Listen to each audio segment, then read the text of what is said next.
And we are live. And welcome, ladies and gentlemen, to StreamPunks, the first episode. I'm here today, joined by Jamie and Aldershot, both guys that were pretty well involved in GGinBC. And I, unfortunately, did not get to make it to the same party as them, but oh well, shit happens. It was a good party, man. It was a good party. Okay, so as many of you know, my name is EJ Spurl. I run Black Trident Media / Black Trident TV. Obviously, you're on the channel. You already know this. And I've got, first up, Alder. Say get your intros in. Yeah, I'm Aldershot. I do the YouTubes sometimes. I cover indie games and PC games, hidden gems, and all that kind of good stuff. I do graphic design, illustrations. And I'm Pro GG. That's about it. Yeah, there you go. Well, you probably should be if you're in here, man. You know, not that I'm against antis being in here, you know, but that'd be pretty funny. Well, no, here's the thing: as long as we can actually have a calm conversation, I'm totally fine with that. But yeah, like, it's not going to happen. if they're going to go off like what's his name, that Seattle for Truth guy that was on Sargon's stream the other night, God, no, sorry, man. Oh God, I gotta hear that. That was good. Anyway, so Jamie, take it off, man. Hey, okay, so I'm Jamie Schneider. I was the main organizer for GGinBC, which was really awesome. Apart from that, I guess full-time I'm a QA tester for video games, so I can't really shill that much there. But other shilling is sometimes I stream video games at Twitch TV, twitch.tv/Darth Korig. So if you ever want to see me swear and play video games, that's where you can find me. It's nice. I tried out my first Twitch stream a couple of weeks ago. It was heavily modded Fallout New Vegas. Oh, okay. Yeah. But you know what? I don't think it's my thing. Yeah? Don't think it's my thing. I don't think Let's Plays and whatnot are my thing. But it's okay. My buddy Jono, he was at GGinVic as well. He does streaming, and he's actually pretty closely involved with Black Trident. He's been there since the beginning, so one of these days we'll get him on one of these streams. You know, when we don't have to do it on a Sunday. Mm-hmm. That is. He's busy on Sundays, eh? Yeah. Everyone's at church. That must be it. Yeah, that's right. No, his work schedule changed, unfortunately. He might even be listening right now, but you never know. Yeah. But anyways, yeah, so this is StreamPunks, which is really hilarious to me because I was surprised that name hadn't been taken. You know? Yeah. I Googled it before. I couldn't find it anywhere. It was like, wow, it seems like such an obvious thing, but oh well. So I'm like, so I went with it. Yeah, we rolled with that. So now I want to get a little bit into how each of us got involved with GG. All right, so I guess I'll start here. I've been in it since day one. Since the Zoe post went up, within a few hours, I had actually read that, and I was like, "Holy shit, that's some crazy." But at first I was just like, "Yeah, whatever. It's just doesn't matter." But it wasn't until it was pointed out who Nathan Grayson was in relation and what he had done that I started getting more and more interested. And then the censorship happened thing, and it blew up, and now here I am, still here. So, what about you guys? How did you guys get involved? Aldo, you want to go ahead? Or? Sure, why not? Okay.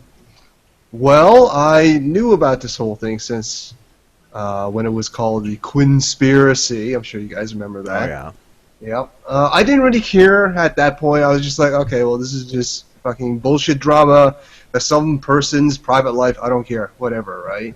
Mm-hmm. But then the whole, the notorious 11 articles or 12 articles that came out.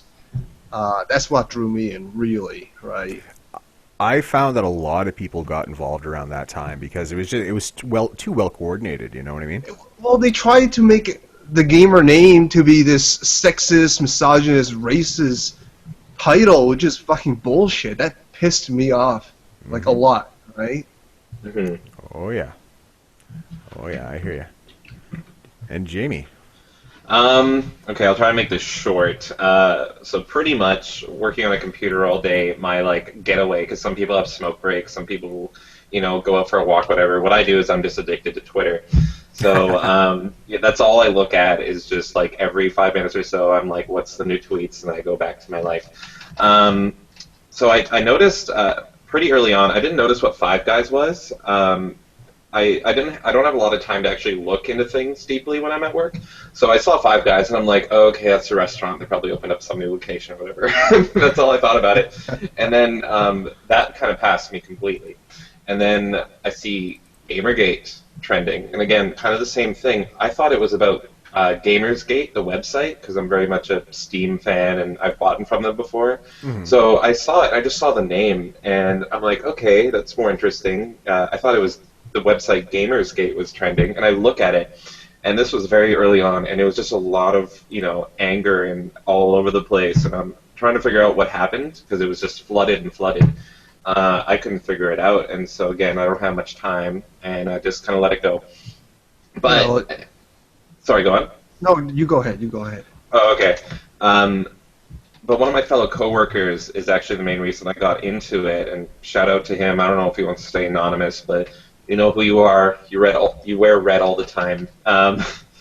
He was actually like, no, you're so wrong. And then he sat down with me like at lunch break or whatever and talked about it, and I was just blown away, just like everything that I missed. So I was probably like, I understood it and realized what was going on probably a couple weeks into September, and probably the first people I followed were like Shoe.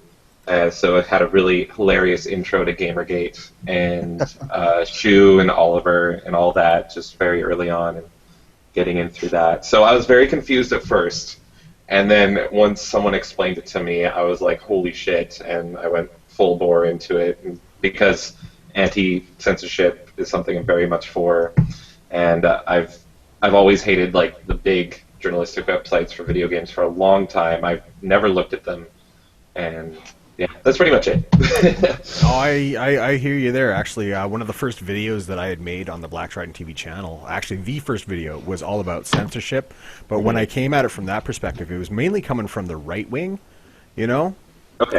banning books because of one reason or another. But then, as time progressed, I started actually noticing that it was coming more and more from like the left wing, and I was like, "What's going on here? This doesn't make sense. It's not right." But as these things go, these things happen, and what can you do? Yeah. So we've got a little bit of a structure for the show. Past live streams have been. Oh God! My live streams have been mainly like gong shows, where there is no structure, and we're just kind of talking over each other, and it gets a little old after a while there. But so we wanted to sorry, just bear with me 1 second here. I wanted to here we go. Okay, all right. Sorry about that, guys. A little bit of a thing. Okay, so we wanted to actually discuss a few things here, mostly recent happenings. We're going to give the chat a chance to ask questions and which reminds me, does anybody actually have the chat window open?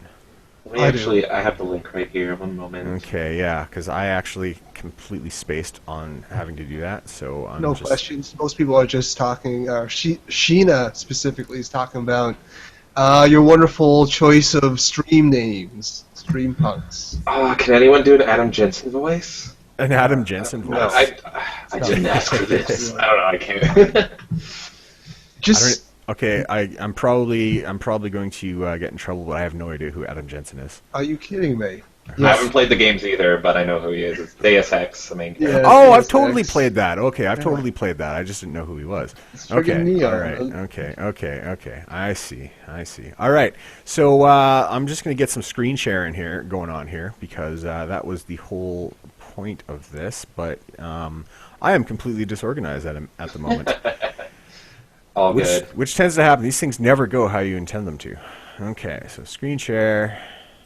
There we go. All right, well, while you're doing that, I'll share a little bit more about how I got involved with GG. If that's cool. Okay, yeah, you can go ahead. Like when that kicked up too, the whole gamers are dead. If the gamer name is even a thing anymore, those articles. I'm sure you guys remember those. There was some discussion and debates on my Facebook. This before I shut down my Facebook group, but I argued against it. All right, obviously, I was like, this is ridiculous. Of course, there's gamers. This is a multi-billion-dollar industry. It's the most profitable entertainment industry in the world right now. How can there not be gamers these days. It's just the most ridiculous notion I've ever heard of, right? Mm-hmm. And I argue that point, and some friends of mine, who I thought were my friends anyways, started insinuating that I was sexist. Like, they didn't outright say it, but you can read between the lines what they're trying to say and all this shit. Yeah. I just got fed up. I was like, this is fucking ridiculous. This is fucking ridiculous. And here's the thing, too. Like, I'm from Newfoundland originally. Like, all my friends on my Facebook. You're a fucking dirty newfie. Yes, I am. Okay. But most of those people who were insinuating I was being sexist or racist or whatever, these are fucking white fucking newfie Canadians that were doing this. I was like, this is ridiculous. I never even experienced this in my entire life until this point. You know? You know what? My family's from Newfoundland, so I kind of feel you there. Don't get me wrong. People in Newfoundland are fucking fantastic, amazing people. They really, really are. My grandma's great. There you go. Yeah, you know what? Actually, I had a very similar experience because back then I actually still had a Facebook account. Right. I deleted it like a month or two later. I was just done with Facebook, but I started right off the bat talking about like these journalists that were like doing they're pulling their shenanigans, and I had the same thing. I had friends coming out and just kind of like, oh well, I'm a big fan of Jim Sterling, and Jim Sterling says that you guys are all full of shit. So God. I still like Jim Sterling. I'm so torn on him. He's witty and funny. I can't help it. But continue. Well, once again, I still like Joss Whedon movies. You know what I mean? Right. Like it's just one of those things. You can like the creation without liking the creator. Same Absolutely. with the Yogscast. You know what I mean? That's my guilty pleasure. I watch a lot of the Yogscast stuff, but those guys are kind of idiots half the time. Yeah. Right? Oh my God. But yeah. Anyway, so overtly selling their brand. Anyway. Oh yeah. I find it funny that both of you deleted your Facebook. I kept it on, and like anytime I see something I disagree with, I go, no matter how much I know that person or how much of a contact they are, I debate them on it. And I think since Gamergate started, I had about 600 friends, and now I'm at like 400.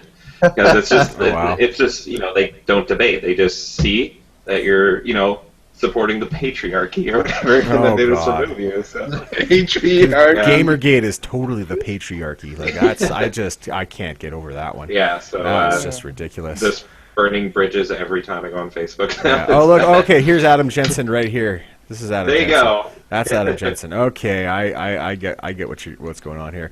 All right, we got a few more people in the stream now. Teddy Bearism's here. He was at GG and Vic. I know him. Dollar the Knight Errant. Dolor. I'm not 100% sure. I know they're from Victoria. They didn't get a chance to make it out to the meetup, which is, I shake my fist at you. But it happens. But yeah, anyway, let's get on to the topic here. So earlier this week, there was a post in Kotaku in Action about Jonathan Daniel Brown, right? Who he's this guy right here on the left, right? And he had sent out a tweet to Chris Clueless, and. And that guy, and basically said, "Hey, thanks for introducing me to Gamergate. I met a really cool, diverse group of people." Actually, I think the tweet's on this page itself here. Yeah, here we go. Thanks for telling me to research Gamergate. I met a diverse group of passionate fans of all races, creeds, and sexualities, and I thought that was awesome. Mm-hmm. Now, the second reason I thought this was awesome, it was not just our new. More people with celebrity status kind of coming out and actually sharing their point. Now, this doesn't mean he's pro Gamergate, but it definitely means he's giving us the benefit of the doubt. Yeah. Right. And just like you Roth. Just saying. Yeah. Well, I don't. Don't make any fanboys. Yeah. No. I'll get into the Eli Roth thing in a minute here. But Jonathan Daniel Brown, this was very unique for me because I actually met this guy. Oh, cool. Yeah, I actually met this guy. He was in Victoria filming a film called The Cannabis Kid a couple years ago with Ron Perlman. Is he Canadian? I don't know. I'm not sure. Yeah, I don't know this gent until recently. Yeah, we would have to ask him. I don't know. I do know that Project X, I believe, was filmed in Seattle, so he may be from the Pacific Northwest. I don't know. But yeah, this comes on the heels of William Shatner's tweets, which once again aren't exactly pro GG, but he's definitely giving us the benefit of the doubt. Yeah. Right.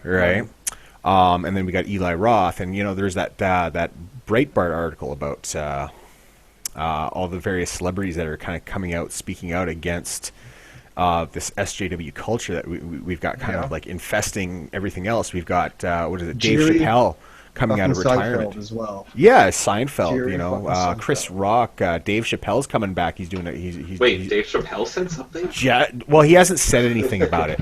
He hasn't said anything about it, but his entire because he's going on tour with a comedy show, Okay. right? And it's entirely based on like giving a big middle finger to political correctness, Oh, that's Nice. awesome. right? So it definitely, you know, like it definitely is progressing to a point where this is like I've said this before, that I'm of the opinion that this is kind of evolving less.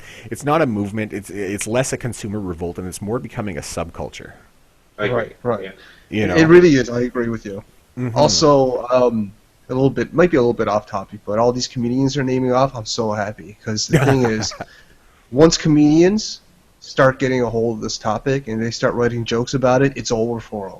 Yeah. You know? Well, to put it bluntly, if you're a comedian and you consider yourself a social justice warrior, you're progressive, like, you can't be a comedian. Like, it just doesn't work. Like, It's like being a chef who has no taste buds. yeah, yeah.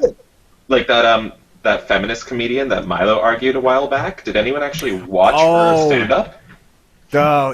she's the one that like she got booed out of a university by the campus feminists, didn't she? She was the one where the darling heard around the world when he called her darling, and she just was completely destroyed. Yeah. The So look on her actually, face, yeah. I actually watched her stand up because I'm like feminist comedian. There's no way, and it's just, it's the worst. Oh God.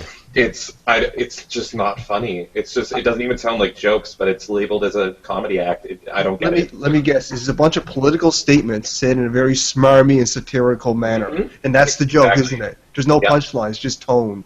Yeah, it was very, if I remember correctly, it was just very like, here's how I feel, and I'm very right, and you have to deal with it kind of thing. And it's like, this isn't funny. I remember her bashing religion a lot, actually. Oh And, yeah. it was bad. You know, actually, you know what it reminds me of? There's this guy that I used to know. Actually, ironically, I ran into him yesterday on my way to the store. It was weird. But back in the day, I actually had to stop hanging out with this guy because his idea of jokes was just to be as offensive as possible, but there was no punchline. There was nothing to it. He would just be like, "Oh, you know what sucks? I'm not going to repeat that word on a stream because yeah, well, it's the N word. It's the N word. But like, and that was the joke, and I'm like, dude, that's not like, what the hell? That's not even. That's not even funny. Like, what's that? That's what I find funny. Like the most shocking, awful things, like they're just out of nowhere. Just that's the funniest stuff to me. So. I couldn't. I was just like I'm waiting for a punchline here. Like, you know, like racist jokes can be funny, right? But they gotta be funny first, you know. They gotta be unexpected. Yeah. From this guy, I kind of expected that answer. Oh, baby, he was he's just a bit doing of a it too tool. much. Yeah. Yeah. Oh, yeah. Well, that's what it was, right? And it was just nonstop, right? Like, what was it? The key to humor isn't to make them laugh; it's to surprise them, Yeah. right? So, anyways, all right. So yeah, no. So we got Jonathan Daniel Brown aboard with us here, and what else did we want to get to? Now, I found this article. It actually got sent to me through the emails. Social justice bullies the authoritarianism of millennial social justice. And Kathy Young, I guess, liked this, and so the email algorithm sent this article to me, and I was just like, oh, I'm going to read this. And I actually suggest, I'm going to actually tweet this out for people. I actually suggest reading this. Like, it is a very long read. It is very, very hefty, but my God, does this guy ever hit on so many, like, good points. And the comments are just hilarious, too. So, this is a little bit heady, but he talks about the horseshoe effect and horseshoe theory. I keep calling it the horseshoe effect, but you know, and he makes a lot of comparisons to like 1984, George Orwell and whatnot, like taking quotes right out of the book and like applying it to like, hey, like this is what they're doing. And my God, does he hit so close to home with this article? So the article is written by Aristoteles. Organos. I can't fucking pronounce that for shit. Even the name sounds smart. Even the name sounds smart. All right, so Medium article about social justice. I'm typing here. Bullies. And I did, and the streams go nuts. Yeah. I did start reading this myself, and like you said, it is very Tweeted. long. so I wasn't able to get through all of it, but it is just very awesome, very well thought out, and yeah, I'll definitely read it all later on when I can. Yeah. Very well written. Okay, yeah. No, I put the link into the stream if anybody there wants to check it out as well. Mm-hmm. All right. Okay. So I just wanted to touch on this. It's definitely something that like bears some attention. But we will move on to the next, and that is, I know you guys have all heard of this, White People, the documentary. Oh yeah, that's fun. Oh man, roller coaster ride is better than Independence Day. Oh God, I was hanging out with my buddy Ro earlier today, and he actually might be on the stream a little bit later. And Ro's a Filipino guy, and he heard about this, and his eyes rolled so hard. Dude, I'm an Asian guy who grew up like in Newfoundland, the whitest of white provinces in Canada. Yeah. I rolled my fucking eyes at this. I was like, oh God. Well, the thing is I mean, now I'm gonna tweet out the. Actually, I'm not even gonna tweet out. There's this here. Hold on. That's what I'm gonna tweet out. The trailer for this. Now you can actually watch the whole thing for free on YouTube. Oops, there we go. You can watch the whole. This is the actual full one. So I'll send out the whatchamacallit, the thing. So the idea behind this is that they're going around having uncomfortable conversations with white people on what it's like to be white, right? And my issue with this is not so much as like, oh hey you white people, haha, see I caught you with your privilege. I don't really care. If somebody wants to come up to me and tell me I'm privileged, I'm like, okay, well, why don't you come home and take care of my fucking house? Like, I'm sorry, it's not the easiest job in the fucking world to like run a family. I've got an 18-year-old daughter who, thank God, is 18 now. She can start, getting a job and working for herself. But I'll tweet this out real quick and I'll put it in the stream. And this here. Teddy Bear says that somebody should make a parody doc of that. Can you imagine, like, if someone just made, like, black people or something? Like, the amount of hate it would get? Oh, my God. Like, do it, Jamie. I think you should do it. I would fund you. I would fund you. You would? Oh, God, yeah, I'd get some money and then I'd be burned at the stake. Jesus. But, anytime any of these things comes out and it's just, like, a really blatant attack on white people, which I don't think should matter. Like, I truly believe that we're past the point where race especially should matter. But every time, I just think, like, what if this was towards another race? Like, the amount of hate it would get. And I posted this link on Facebook, but I don't care. But I have this guy who's, I'm not sure, I think he's Chinese, and he's constantly posting these articles that are sounding like he just hates white people. Like, it's just the worst thing. Like, one of them was how there was that church murder, and it was pretty much an article. The Dylan Roof thing? Yeah, and it was just saying how it's like, it's not his fault, it's all white people's fault, and they all have to pay for this. And it was a super long article, and it was like, this is making me feel uncomfortable, because it sounds like it's going to be witch hunt worthy. And, oh, yeah, no, that's just the thing, right? And I comment on this, and I put out the facts, and I say all this to this person, and he deletes my comment. I'd comment again, he deletes my comment, and then I'm like, so are you just racist towards white people, or like what's good? Like, why do you want to hide what I'm saying? Censorship. Yeah. I watched the documentary, and what you just said, the whole color blindness, I agree with you, obviously. Any sensible person would agree with you, but in that documentary, they stated, because again, I watched the whole thing, unfortunately. You're the only one that did. Yeah. Yeah. I feel horrible. We were all supposed to, but Alder was the only one who actually did. I'm a lesser person for it, too. Oh, God. Did it make you dumber? It did. Okay. But, in the documentary, I'd argue that, the color blind argument is just a way to excuse the debate, excuse the discussion, to pass things off. And that's bullshit.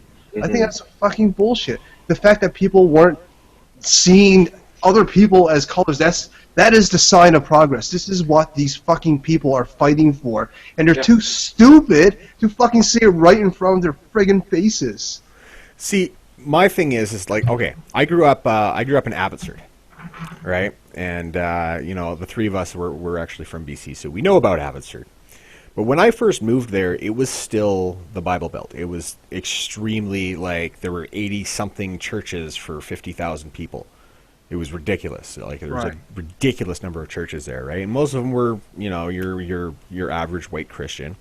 But in the 90s, what happened was the town population exploded, and we had a massive immigration of East Indian people. Now, East Indian people had always been there because there was a Sikh temple that was like built back in like, oh god, like the early 1900s, late 1800s, right? So they'd always been there, but now all of a sudden, it was like there was actually a very large percentage. So a lot of my friends during that period ended up being East Indian people, right? My stepdad hated it. My stepdad, he like I will go on record, like he's dead now, but but my God, he was the most racist person I'd ever known in my life, you know. Wow. And I bucked that trend. I was like, no, these guys are my buddies. Like, whatever, I'm going to go hang out with them. He absolutely hated it, but hey, who cares? You know, I'm there with my buddies. That's the way it works, right? It was the color, and it was color blindness. Is because I was like, no, I don't care what color this person is. I'm going to judge them based on their character, how cool of a person they are, you know. And if they can't do the same for me, then fuck them. Agreed. You know, and and that's exactly how it goes, right? So, you know, when I say people saying that, you know, color blindness is just another form of racism. It's a way to escape the issue. It's just like, that's, you know, I'm sorry, but that seems narcissistic to me. Here's the way I look at it. This is how I kind of view it, right? Like, it's a generational thing, acceptance and tolerance and all this kind of stuff. Like, your granddaddy or step-granddaddy or whatever, right? He grew up in a time where, you know, there was segregation of race and gender and all this kind of stuff, and that was the norm to him, right? So it took him a generation for that family, as in you, to break that norm, to become accepting of other people, right? But these millennials, right, they never seen actual discrimination. They haven't actually seen, you know, segregation of race and gender and all this kind of stuff, like actual segregation, not this bullshit that they're spouting, right? Oh, yeah. So they have no great struggle. So they make one up, right? That's kind of how I think is what's happening, if that makes any sense. No, totally. And what we're starting to see is it's starting to like spread out to such a degree. Like they've always said for years, like people like Shakespeare and like Chaucer, oh, they're the dead white guys. They're the dead white guys. You know, they're part of the patriarchy, all this kind of stuff. Now, my daughter adores Shakespeare. Like, it is her passion. Like, she actually just got like the lead role in a play, As You Like It. Right, and she's completely off book. This is how much she loves Shakespeare. And at her high school, where she was going to, her creative writing teacher refused to even bring up Shakespeare because he was a racist, he was a sexist, he was a misogynist. Wow. And this is all based off of one quote, I think, in one of his sonnets in which he referred to Native Americans as savages. Now, in the 15th century, or is it the 15th century? I don't know. It was the 1600s sometime, I think. It's a long time ago. It was a long time ago, you know. That was like probably the PC term for them. Like, I hate to say it, but like, it's the reality behind it, you know. I mean, it's not like people weren't taken out of context back then. I mean, exactly. It could have been written for like a story or something. It could have written from a different, like, a character's point of view. Yeah. And so regardless, even if let's say Shakespeare was all these things that this person thinks he is, like a racist, you know, misogynist, all this evil supervillain stuff, right? He's still an important point of history. He still needs to be discussed and learned about. Hitler was an asshole, but that doesn't mean we should erase him from the history books. Well, especially, sorry. And sorry, this is what I find very interesting about their color blindness thing, right? Is they say, oh, it's just a way to ignore this. It's just a way to ignore this. You know, it's a roundabout way. But in the meantime, they're literally trying to ignore things like freaking Shakespeare, like the Confederate flag more recently. You know what I mean? Like things like that. Like, let's ban the flag. And it's just like, okay, well, I'll agree that maybe it shouldn't be on a federal building, right? But the reality is the Confederate flag no longer means slavery. You know? It never Yeah. actually meant slavery. It was definitely from a group of people that supported slavery, but it wasn't what it was about. It was about Southern unity, Yep. right? And then you get into the arguments of like, oh, well, nationalism is racist. I'm like, okay, you go tell that to the next person coming through to come through your city wearing a Ugandan flag, you know? Yeah, really. Because if they're allowed to be proud of their country, we're allowed to be proud of ours, and it's Yeah. that simple. Absolutely. It's very simple, you know. So and that's the way I look at it. So like yeah, sure, it doesn't belong on a federal building, but why the hell would you pull it from stores? Why the hell, you know? I see Why would you people. pull a 40-year-old show? I think it's been Dukes of Hazzard 40 years, and it's just Yeah. on the freaking car. Like, that's just absurd. Yeah, To me. yeah, no, for sure, for sure. But yeah, so I mean, like, and that's just kind of how it goes. But like, what the very interesting thing I found about this documentary is the reaction on social media. For one, now if you look at the white people hashtag, right? Okay. Oh, hold on. What's Teddy Bearism saying? That flag is still racist if you look at who's showing up for protests. That may well be true, but they're using that flag as a tool. It's nothing to them but a tool. If you look at the statistics in the United States on what people believe the flag stands for, you'll find that 58%, which is almost even, believe that it stands for Southern unity and not racism. It's been 150 years since this occurred. Okay, need I remind you that the KKK was started by the Democratic Party. It was started by liberals. Why don't we view the Democrats and the KKK still as left wing? Yeah. Why can they change and be now considered a right wing movement while the Confederate flag is still a racist symbol? The truth is, guilt by association is a lie. Just because these, racists associate themselves with this flag doesn't neglect the historic significance and the other meaning of the Confederate flag. Mm-hmm. Right? Going back to Gamergate, guilt by Yeah. association is something that we should know very Exactly. Exactly. We got to be very careful about that. Yeah, there are racists out there who will use that as a tool, right? But I would say that the majority of people, at least 58%, according to that study, I'll see if I can actually find the article later, and I'll link it to you guys. But 58% of people believe that flag stands for Southern unity, right? So there's nuance behind it. There's always nuance. You know what I mean? I once had a Confederate flag. I was never a fucking racist. I actually had a bandana that I used to wear. Mind you, that was when I was hanging out with a lot of bikers, and that was also the period of life where I saw a lot of racism and a lot of actual misogyny. And I'm not talking like this man spreading bullshit. I'm talking about people being made victims of. Mm-hmm. Okay, and I got out of that lifestyle because I was scared to death of it. I did not want to be there. Right. So when you see the actual face of racism and misogyny, and then all of a sudden you're told that, like, oh, just having the flag means you're a racist. No, I'm sorry, but like Daisy Duke and fucking Bo and all those guys in the Dukes of Hazzard, they were pretty progressive for their time. Who said this to you? What's that? Who said this to you about the flag? Just because you have the flag means you're racist. Like, what was this person like? This person is actually I don't want to name names, obviously, but he's in a band. He's in a local band here in Victoria. He is my buddy's brother. Is what it boils down to, right? Did he ever grow up? He grew up in Ontario. Discriminated or no? As far as I know, he grew up in Hamilton, Ontario. I'm not. I don't know much else. I don't know what the demographics are like in Hamilton, to be honest. So I can't speak for that. Right. I'm just saying, these people who talk about, what is, or dictating what's racist and what's not racist, most of these people haven't seen a real racism in their entire fucking lives. They have no goddamn idea what they're talking about. Yeah. So Teddy Bear says, I just don't think it should be government endorsed. I agree. And I agree with that. I absolutely agree with that. It should not be endorsed by the government. Well, to an extent. Like, I believe the government probably still has some kind of responsibility to retain its historical significance, make sure it's not lost in history and all that kind of stuff. Yeah. But like in modern political situations, like, it's irrelevant. Right. Like, I wouldn't have it up in the UN or anything like that. Right. Okay. So we kind of went off on a tangent there. Let's get back to that. Let's get back to this. So one of the things I wanted to actually address about like this white people documentary is the response on social media and the response by the media. Right. All of the articles I've read talking about this basically agree color blindness is a problem. We should end color blindness. And all the people on social media are either with that. Obviously, there's going to be a lot of people who are with that, right?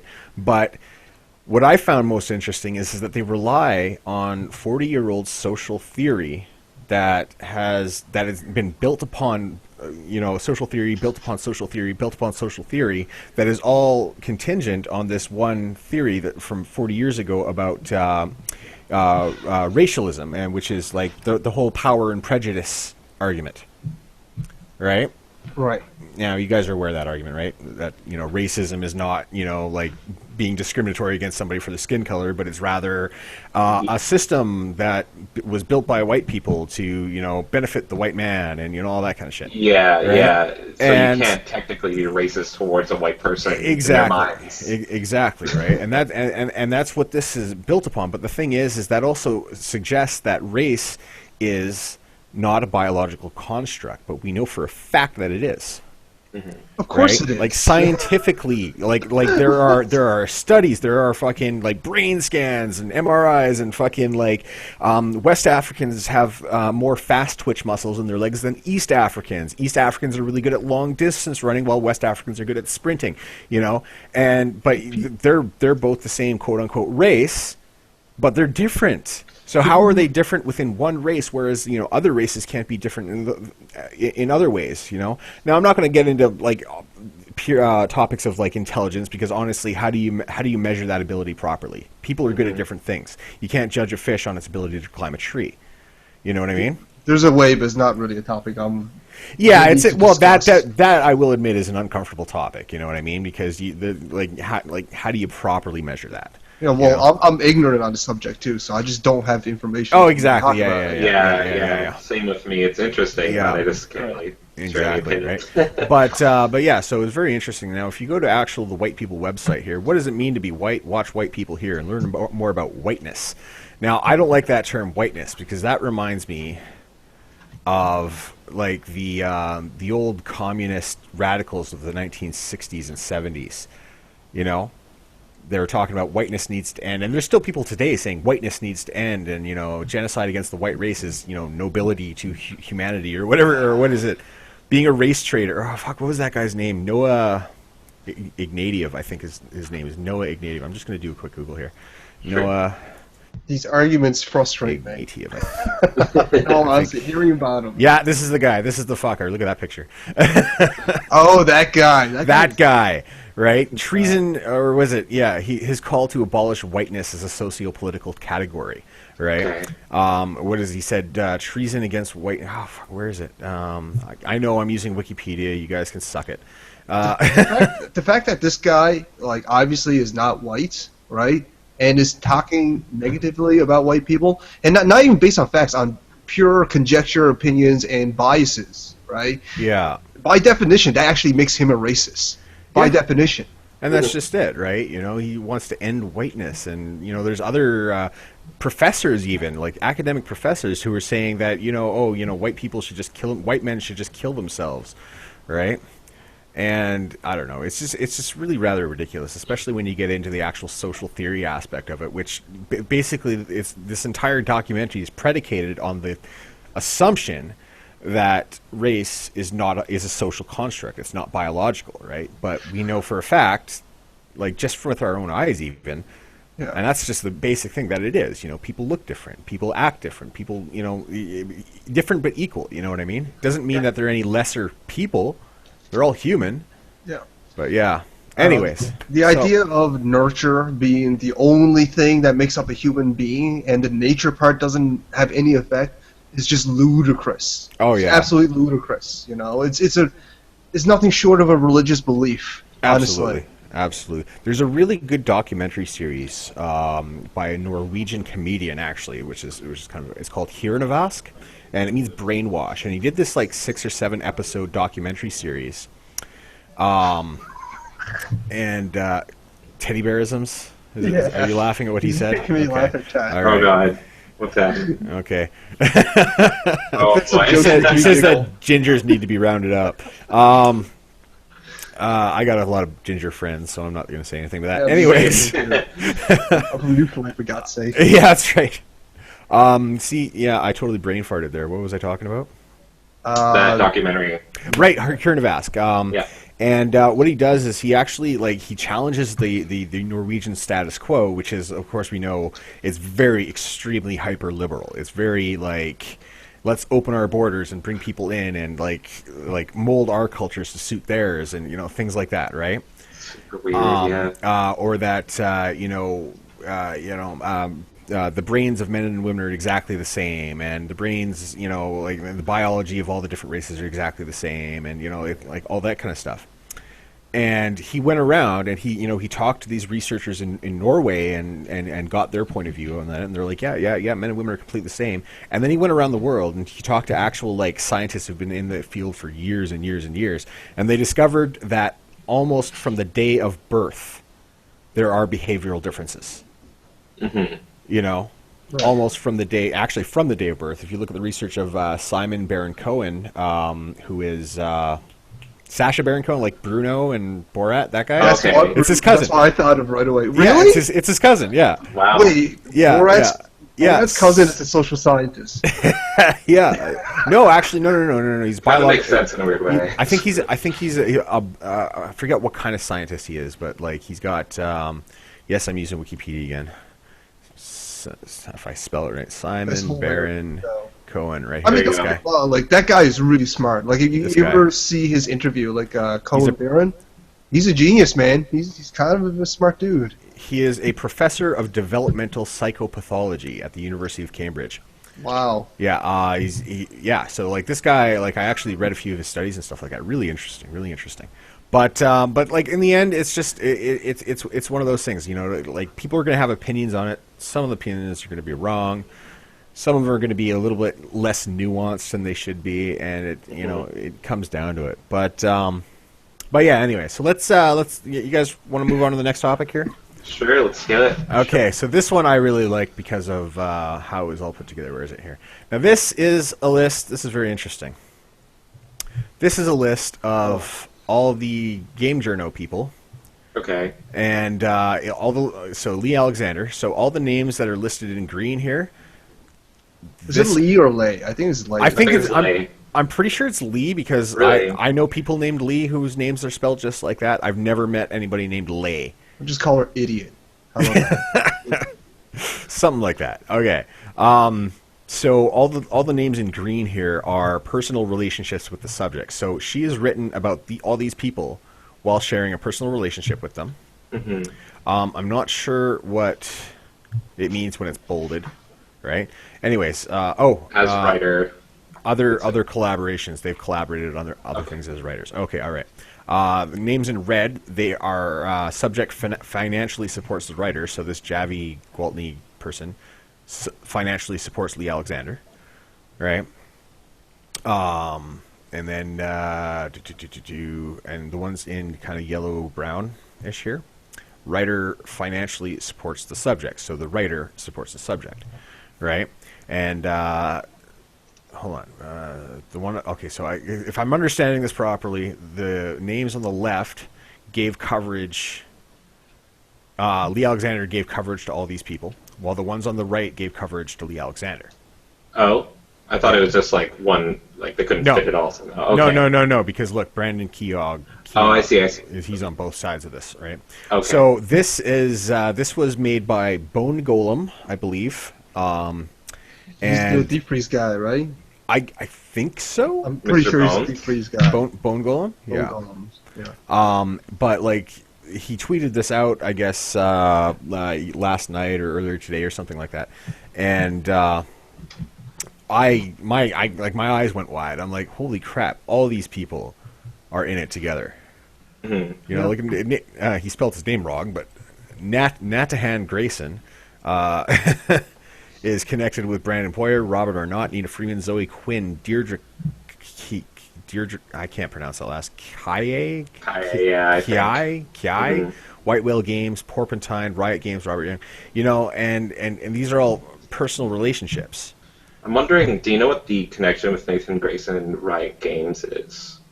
That's that kind of struck my eye because that's the creators of League of Legends, right? So that's Oh, like, really? yeah, that I saw that and I'm like, oh god, that's kind of alarming. Okay, I Yeah, am not sure. I'm not I'm sure. sure somebody knows. Somebody knows. You know, we got Patricia Hernandez here, who's connected to GamerX. That would explain that. Hmm. You know, nothing with OzCon. I can't see anything here with OzCon yet. But you know, like you remember the Twitter storm the other day with Yeah. Oh my everybody was god. tweeting about OzCon all day, like Yeah, Randy I heard that Harper's bit. Yeah. That was pulling because some Randy bullshit. Harper was doing a harassment speech at OzCon or something like that. Honestly, Yeah. I don't think they were connected to any of these individuals. I think they just caught, a whiff of this ruckus and Yeah. wanted a speaker.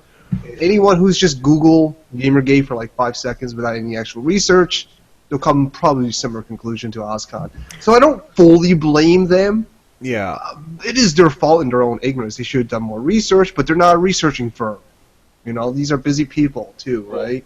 Yeah. What I hated was it's supposed to be a discussion, and I mean, it was open to discussion. But what they did is they blocked everyone, like GG Auto Blocker. They blocked everybody, and I believe, from what I learned yesterday, that it's supposed to be a place for open software Yeah. for developers. So that's something that I have personal interest in. So they blocked everybody while her speech was going on, and then as soon as it was done, it was unblocked. And I just checked, and it was unblocked. And it's like you literally just wanted to plug your ears just for her hour-long speech and then unplug them. And I thought that was absurd, just to go to that great length just to do that. And just the pandering makes me so mad. So, Oh yeah, no, Yeah. no. Yeah, don't get me wrong there. I'm on board with that. I do remember because I couldn't sleep that day, so I was following the whole thing all day, and I remember somebody tweeted, you know what? It's almost not even worth mentioning, but Kieran Dave is one of the mod pack supervisor guys for the Yogscast for their Minecraft series. Okay. Right? And he tweeted out in support of Randy, and he told the Gamergator to shut the fuck up or something like that. I'm not 100% sure. Maybe somebody else can figure this out for me. I don't know. Someone from the Yogscast did that? Yeah, somebody from the Yogscast tweeted out in support of the fact that we were ganging up on quote unquote ganging up on fucking Randy Harper, who's more than happy to do it to other people. But hey, it's not. There's no such thing as a bad tactic, right? Only bad targets. My god! I actually want to get to that in a second, but quickly, I wanted to say thank you to, if I'm pronouncing your name correctly, Dolor. Yeah. Because in the chat, he actually said what Nathan Grayson's connection was to Riot. Yes, I see that. Thank you for letting me know that. But yeah, if we go off topic at any point, the bad tactics thing, because there's a movie Bob thing I want to talk about just in the future after this. Okay, well, yeah, keep that in mind. in the back of my head. We should probably mention that before this one, before the next one. Mm-hmm. Because we're going to be going right off topic with the next one, right? So, absolutely. So if you actually want to cover that now, you're more than welcome to. Oh, okay, yeah. No, the only thing is you mentioned the bad tactics thing, and Movie Bob released his review on Pixels. This is super off topic. I realize that I'm saying it. Oh yeah, no. I know. I'm familiar with what you're talking about, though. Yeah. And it was so bothersome to me. It was so annoying because all these people, it was really popular, like that video, and I saw it all over my Facebook, and people were sending it to me and just not realizing it on my Facebook, being like, haha, look at this guy, he's so great. And I just had to like bite my tongue so I didn't sound like a jerk and be like, it's good. Well, what I find is that a lot of people are wanting to go see Pixels to spite him. Yeah, no, I actually might see it tonight, to be honest. Yeah. And you know what? To each their own, right? I'm going to reserve. To me, it's not a movie worth seeing in the theater. I'll probably check it out when it hits, Netflix or some shit. For me, it's I don't want to see it to spite him. It's actually like it doesn't look that awful to me, and I kind of I enjoy bad film. So just going for a laugh, the worse it is, the funnier it'll be to me, and I love films like that. So I'm like, I want to see this. This looks. You must really love Adam Sandler, then. Oh my god! Do you want to get in a conversation? We can talk about Adam Sandler, but fuck you. Hold on a second. Fuck you, Ro. Fuck you and your freaking cold military ass. Sorry. Well, long story short, I was talking shit about Adam Sandler a while ago with my girlfriend, and then I'm like, I really like him in this movie, and this one. And then I realized, I'm like, oh god, I like 6 or 7 Adam Sandler films. I like his 90s stuff. His 90s stuff is freaking fantastic. I agree. Yeah. And then he just wanted money after that. Billy Madison was probably one of my favorite movies, but I that love was Little Nicky because so much. I'm pretty sure it's because of the chick that played Veronica Vaughn or whatever the fuck her name is. She was Sonya Blade in the original Mortal Kombat movie, and I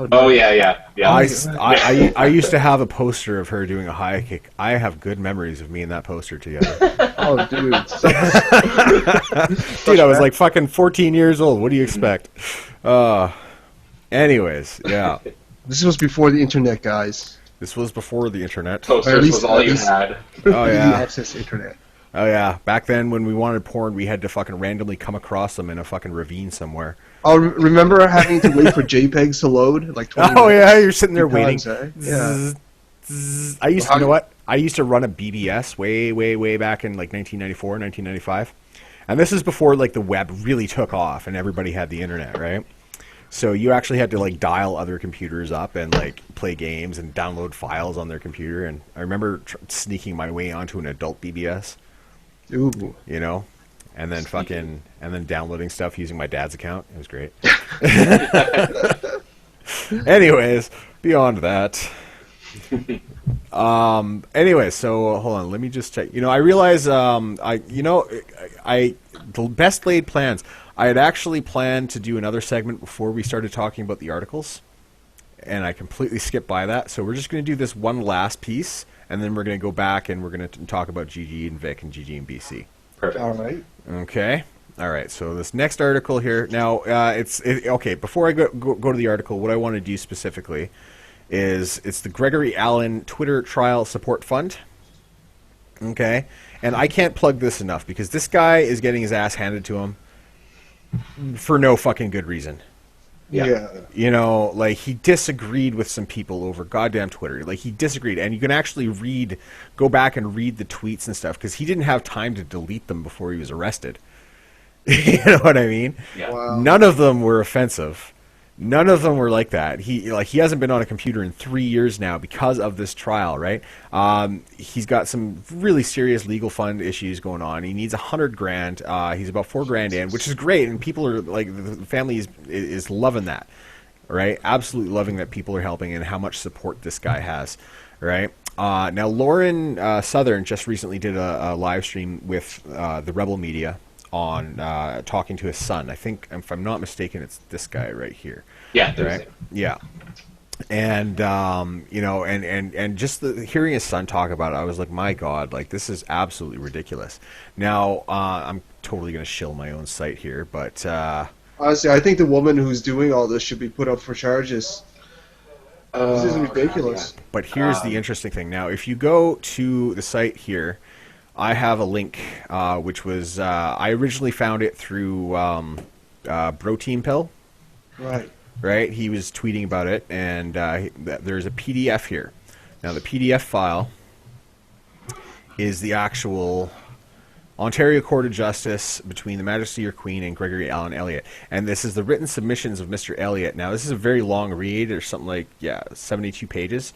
But it has, like, quotes from the trial, quotes from all sorts of stuff. And some of it is so beyond the pale ridiculous. Some of the stuff that what's her name?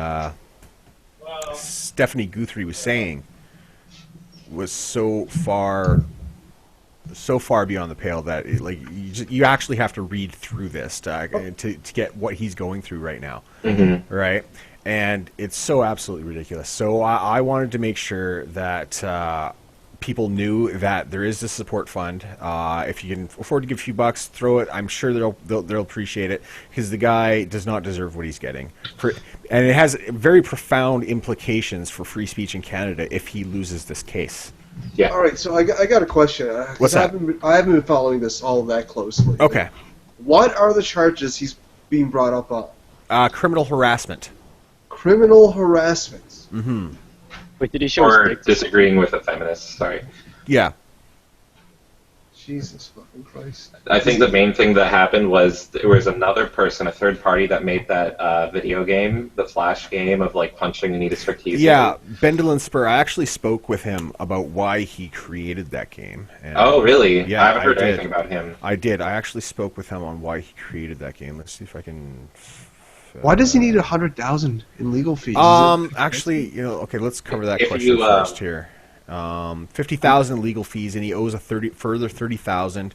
He's also not worked for the past 3 years because the guy's a graphic designer, right? and he's not allowed to touch any internet-ready device, so he can't. What? Yeah. So like, he has not been able to work. He's not been able to do anything, and it's really ridiculous. So let me just give me. So this woman is willing to destroy not just a man, but a family's life over Yeah, this they don't care. It's Alder, I actually recommend to you that Lauren, you watch her full interview with their son because it's an hour long. It's really worth it. I listened to the whole thing. It will upset you so much. I'll definitely have to watch it. I recommend at least watching that and signing a petition if you agree that this man shouldn't be going through this because, he's a graphic designer, and pretty much he would have been in prison for 3 years if they didn't make it so he can't go on anything that's internet ready. Yeah. And, like, the son was like, that's absurd. And the lawyer's like, look, it's either this or he's in prison until the court date, which is, like, 3 years. Yeah. So, This is ridiculous. Yeah.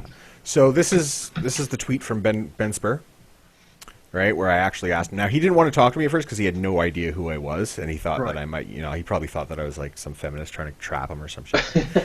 You know what? I don't blame the guy. I don't blame him. Right? But look, so this is what he had to say. He says, the real reason is the same reason, this is why he made the game, right? The real reason is the same reason I made the Beat Up Jack Thompson game. Spread awareness of a fraud attacking video games, right? And whether or not, I'm sure most people here will be of agreement that we, think that Anita Sarkeesian is a bit of a fraud. Oh, but yeah. Regardless of whether you believe that or not, that's his reason for it. It's not misogyny. It's not to fucking, beat, like, I'm going to beat up a woman. That's not what it's about. And these people really need to stop using their identities as a form of defense against criticism. Yeah.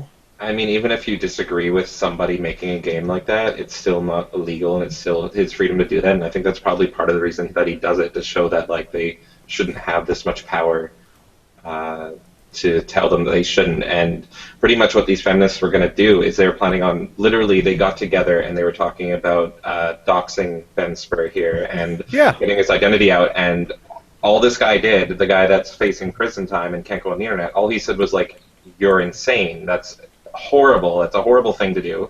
And I find it really weird that they didn't go after Ben and say he was the one harassing, but I guess because this guy directly disagreed with them, they were like, "Oh, new target. This will be easy pickings." And well, there's more to it as well too, because Stephanie and Greg actually had met in person. They knew each other. Oh wow! Right, okay. Because originally Greg. Well, yeah, it's all in the whatchamacallit, in this in the big thingy here. That whatchamacallit, the written submissions of Mr. Elliott, right? It's all in there. They actually knew each other before. She was originally supposed to hire him to do some work for her. Okay. Right? And it wasn't until after the fact that he started actually, like, noticing the kind of things that she was saying, and, well, he would dispute it. He would, like, hey, what the fuck? Right? And so that was it. That was and that was about it there. But all right, so what do you got? You guys, let's get on some, more positive. Hey, can you hear me? Yeah. Oh, Ro's in here now. Oh, yeah. Cool. Okay, I warned everybody that Ro might be showing up. Hey, by the way, fuck you. Good intro. I know you like the pronged ones. What the fuck? Yeah. Okay. Yeah, Ro was in the chat saying something about a freaking shape of dildo or something. I don't know. Well, it's your preference, man. Yeah, but you know what? You're the one who asked me. Just need some pointers, more experienced dudes. Okay.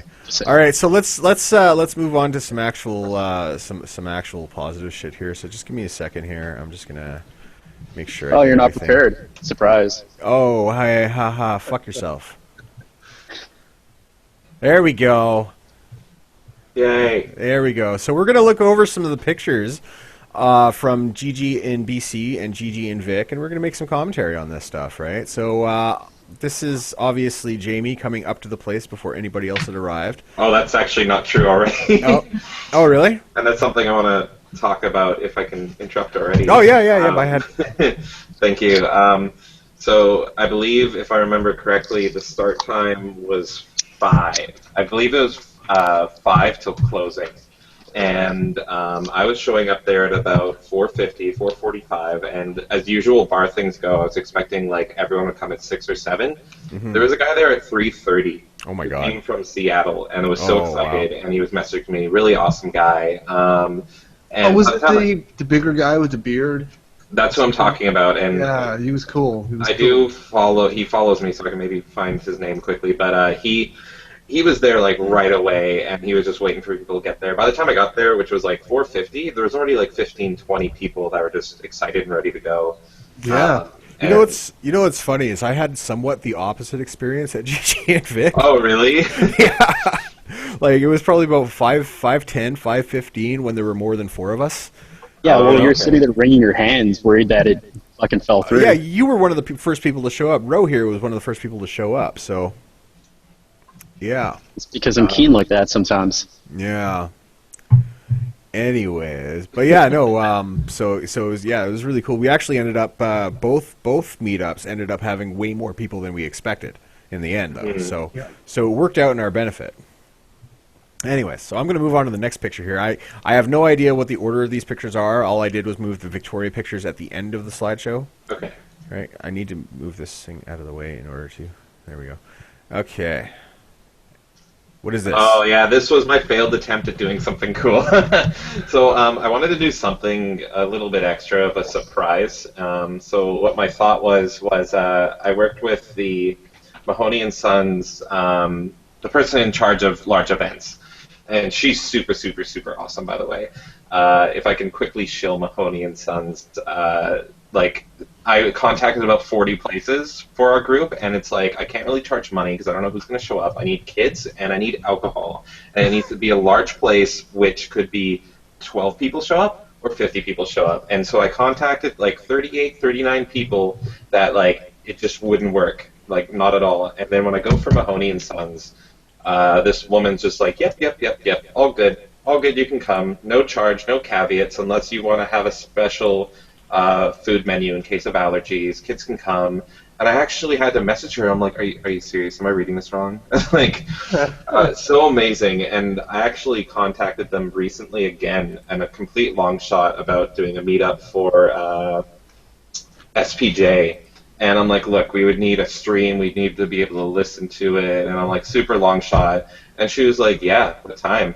Unfortunately, we can't do it because it's Florida, Miami, and they don't open until like 1, which is like an hour left because it starts like 7 a.m. for us. So I'm like, oh, I'm sorry. Thank you so much. But like, she was even willing to do that, to have a stream on the internet shown for us if they opened early enough, but they don't. But Nice. Moral of the Awesome. story: everyone should go to Mahoney and Sons. Spend all your money there, all of it, your entire it's savings. All of it. awesome, Yeah, chill place. So the thing about these shots, sorry, I ramble. Yeah.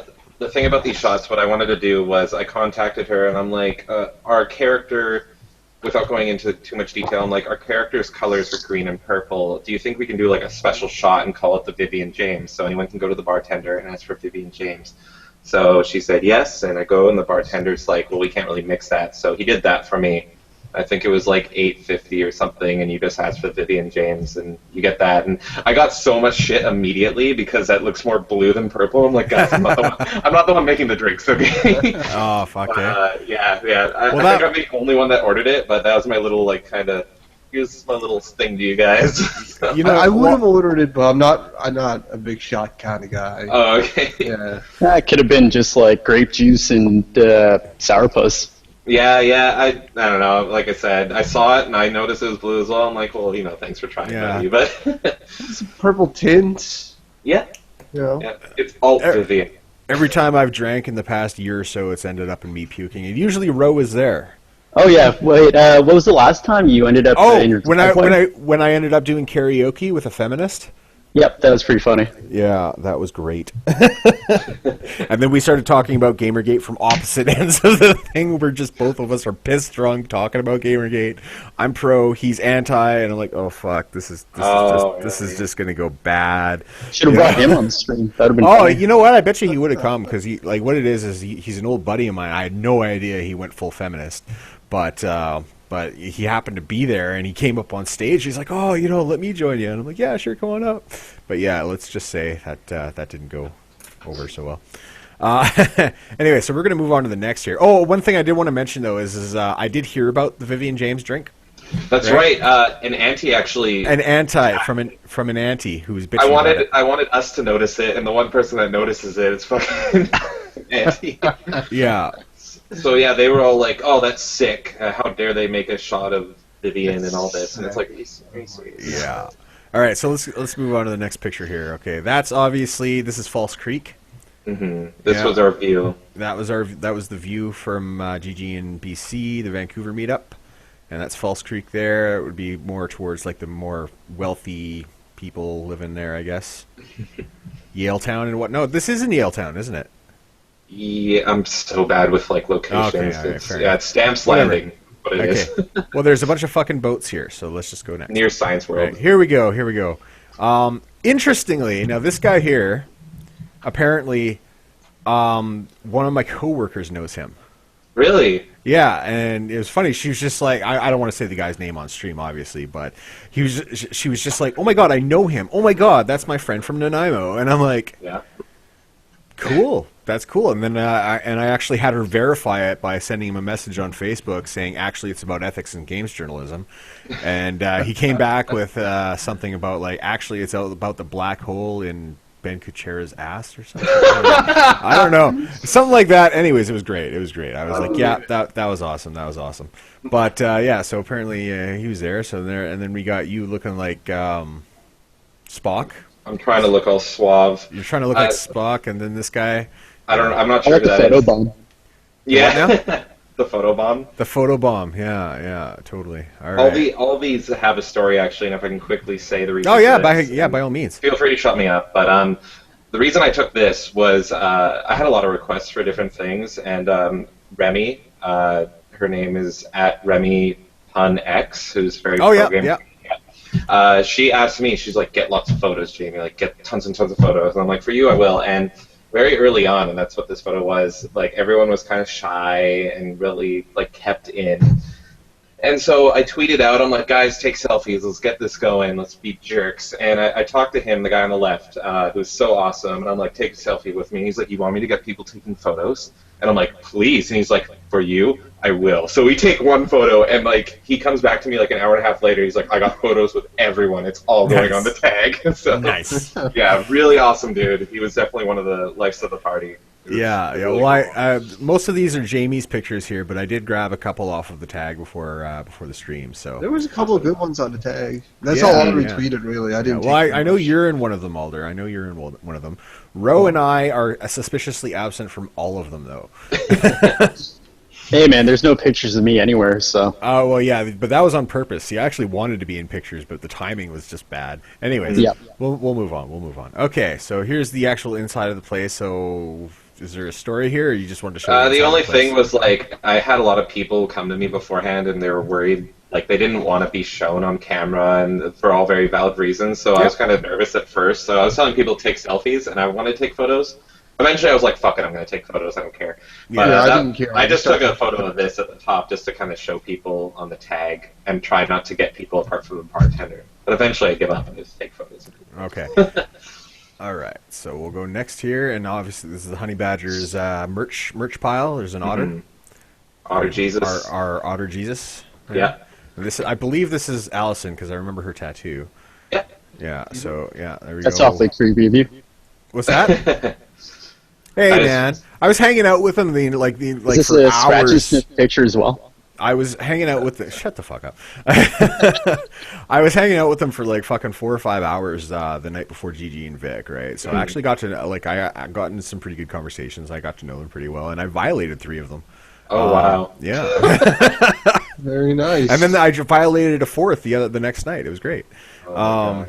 The only thing about this photo I want to say is shout out to Otter Jesus, because I didn't know until actually planning event that like I saw everyone have like the exact same Otter plushie, and I was like, are people just buying those themselves? And he's actually sending them to like almost all the meetups, and he contacted me directly, and he was like, "Can either one of you guys buy them? And or if not, I'll send them." So he actually sent this one to the honey badgers, and so he's just been buying like 6 or 7 of them just so he can have his own representation at every single event, which is so awesome. Yeah, that's pretty cool. Actually, I'd get one if I had the extra cash for that. I definitely would. Actually, one thing I did want to bring up was here's an actual picture of me violating them. If you, if you can probably see what I mean by violation. With what's in her hand there. Oh, I see. Yeah, okay, there we go. We'll leave it at that, though. Okay, all right. So next, and okay, there. What is with this dude? I don't know who he is, but I thought that was awesome. He's very red. Yeah, I don't know. That was very awesome. Yeah, I bet you the bar staff was like, Oh yeah. They no. seemed actually pretty cool and laid back. Okay. Well, I can I can understand the guy doesn't want to appear on camera. That's fine, right? There's actually here's Q. He's from the Victoria meetup.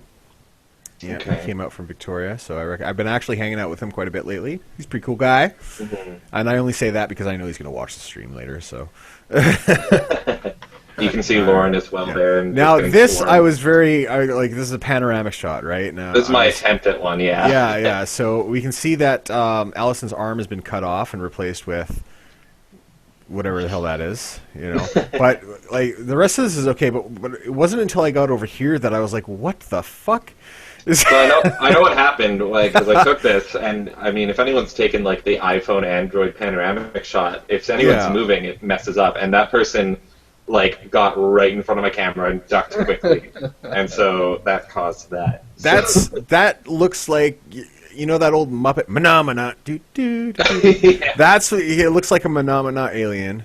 I actually think that might be Anna with her. I think it is actually Anna because she was wearing a Vivian James costume at GG and Vic, but it looks like from some of these pictures here, I see her dressed as Anita Sarkeesian as well. Oh yeah. Yeah, so that she was went and fun. changed. What's fun. that? Do you have those photos? I think I might. Okay. I'm gonna move on here. So this is That's a my panoramic favorite shot. photo. So how many people showed up again? Well, I was talking with the guy that showed up very early, and I don't know if he's exactly accurate or anything, but I saw some people say 90. I saw he said about 120, and you can see it stretches all the way to the back there. Yeah. And at its peak, I'd say maybe even in total, and although you can probably comment because you were there for the whole night as well, it was definitely like 90, 100 people, I'd say, like in and out. It was a lot of people, confirmed. Yeah. Yeah, it was a lot more than I expected, and that made me super happy because I was panicking right up until it was packed and I couldn't move. Yeah. So, but you ended up with a hell of a lot more than I expected. Like even the Victoria meetup, we were expecting less than 20. I was expecting about 15 people, but it ended up being 22. Yeah. And yours was like really quickly, like emergency, get this together kind of thing. So Awesome. That was you know what? It wasn't as hard. It wasn't so hard because a lot of people wanted to go to the same place that the previous organizer had wanted to set up. Okay. Right. So we just went with that, and I talked to them, and they were like, "Yeah, okay, cool," and found out that the previous organizer had canceled it. Mm-hmm. Oh, really? But then I came in and said, "Well, actually, no, we'd like to do that. I'm just in charge now." So, Nice. yeah. So, Yes. One of the things we learned from that one is we have to go to a place with alcohol next time. Yeah. Karen was very adamant about that. She's just like, if ever you plan a future event and I'm going to be there, make sure it's a licensed establishment. And I'm like, oh, there's no alcohol in your place? there was no alcohol at Interactivity, which is the board game cafe we all met in. And honestly, future reference, we're not going to do it there. The reason being is, honestly, the staff there was great. They were totally understanding. They were totally willing to help us out. But there's not much room. Okay. Right. And for 15 people, it would have been great. We could have taken 2 tables, but we ended up being 22 people, and a lot of people showed up that did not RSVP, and so So that basically that's what happened there. But we ended up moving along to another place, which is actually one of the staff members of this other place happened to be there to meet Karen and to meet the honey badgers, right?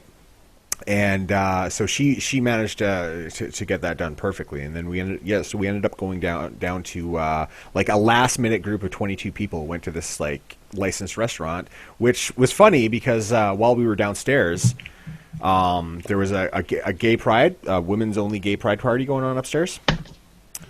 Right. So. Oh, right. Yeah. Yeah. So we're looking over and we're like, what's going on upstairs? Then I'm seeing a lot of like the stereotypical butch haircuts, you know what I mean? And I'm like, I'm imagining like you safe guys here? just walking. I don't know why, but I imagine you just walking at each other, like snapping and just like doing like the 50s, like you're gonna fight kind of thing. Yeah. There was a lot of leather. Oh wow. Well, what ended up happening is we actually did it like in West Side Story, where we're all facing off each other, snapping. Yeah, exactly. Yeah, That's what I'm yeah. Oh my God. But no, it was actually it was pretty good. There were some people there for gay pride and fucking and it was totally fine. I'm pretty sure a lot of them would have flipped out if they found out there was a bunch of like prominent MRA honey badger people downstairs, but but that didn't happen, thankfully. So we moved along. But anyway, so we're gonna go next. Oh, we got Otter, Jesus, and the honey badger. Yeah, I just wanted to get a photo of them two together. Yeah, they're for friends. Andrew. They're friends now. They're friends. All right, next. Okay.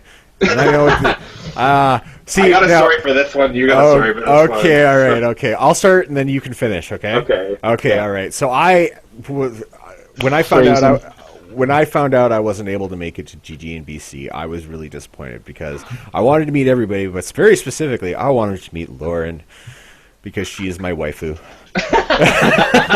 Don't blame ya. You know. Anyways, all right. So Jamie can continue with this now. So that So EJ kept bugging me like relentlessly on Skype, and he was like, "I need a photo of Lauren saying I love you," and I didn't question it, but he kept saying it so much that I'm like, "Shit, I gotta do this for him." Nice. And so I wasn't really sure. He said I love you, and it was, I don't know, it was a few hours in, and I was speaking like in a group with Astray, I believe it's how you pronounce his name, Astray, Aldershot, and Ricewind, I believe is that name. That's correct, right, Alder? Yeah, I believe that's right. Ricewind, yeah, and I was talking with them. I'm like, oh my god, I have respect for Lauren. It's super weird. I don't want to go up and ask her for this like weird photo, but I gotta. And it turns out, not to my knowledge, but Ricewind actually like knows her, like actually really? knows her in person.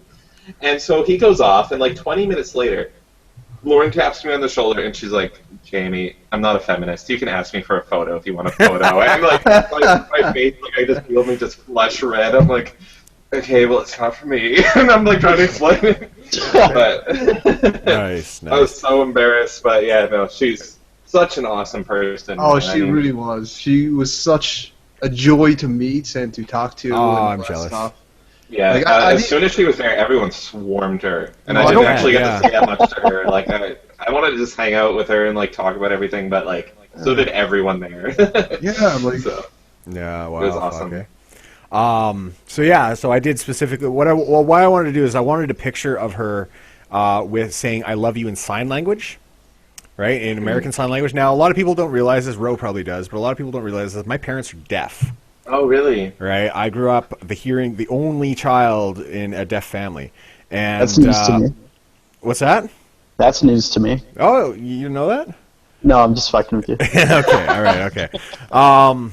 Well, you've never met my parents, so that would do it. But anyways, yeah, so I wanted her doing the American Sign Language version of I Love You, which is actually, it's with your little finger, your index finger, and your thumb stretched out while your other two fingers are down. That's the I Love You signs. But Me and her did not know that. I got something even better, and that was this. Look, sorry, the look on her face is just great. I love it. She's so cute. So now, instead of a Sonya Blade in your room, you have these photos up there. No, you know what? You know what though? Maybe if she was doing a high kick or something. I'm just kidding. I love you, Lauren. I'm dearly not queerly. Okay. And then so yeah, I guess she was trying to do I love you. Yeah. That's how it went. I love you. Yeah. And then okay, so here's Anna. This is my favorite photo of the whole night, and Yeah. I'm surprised how much this got retweeted. But Yeah. yeah, as soon can I just say, as soon as she came out, and she told us later she was super worried about this actually, but as soon as she changed, because she was gone for like 45 minutes and we couldn't find her, Oh, really? Anna Cherry. And we were like, where'd she go? And like the honey badgers didn't know. Then all of a sudden she walks back in, and we're all having a huge conversation, right? Like 100 of us or whatever.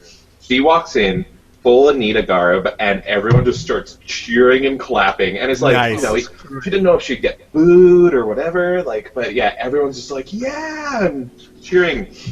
And I go to her and I'm like, we need to do the Joss Whedon pose. Yes. We need to do that. And like, I mean, Yes. everyone knows what that is when Anita posed with Joss Yeah. Whedon, and they're like fighting the We're patriarchy. fighting the patriarchy. Yeah. Yeah.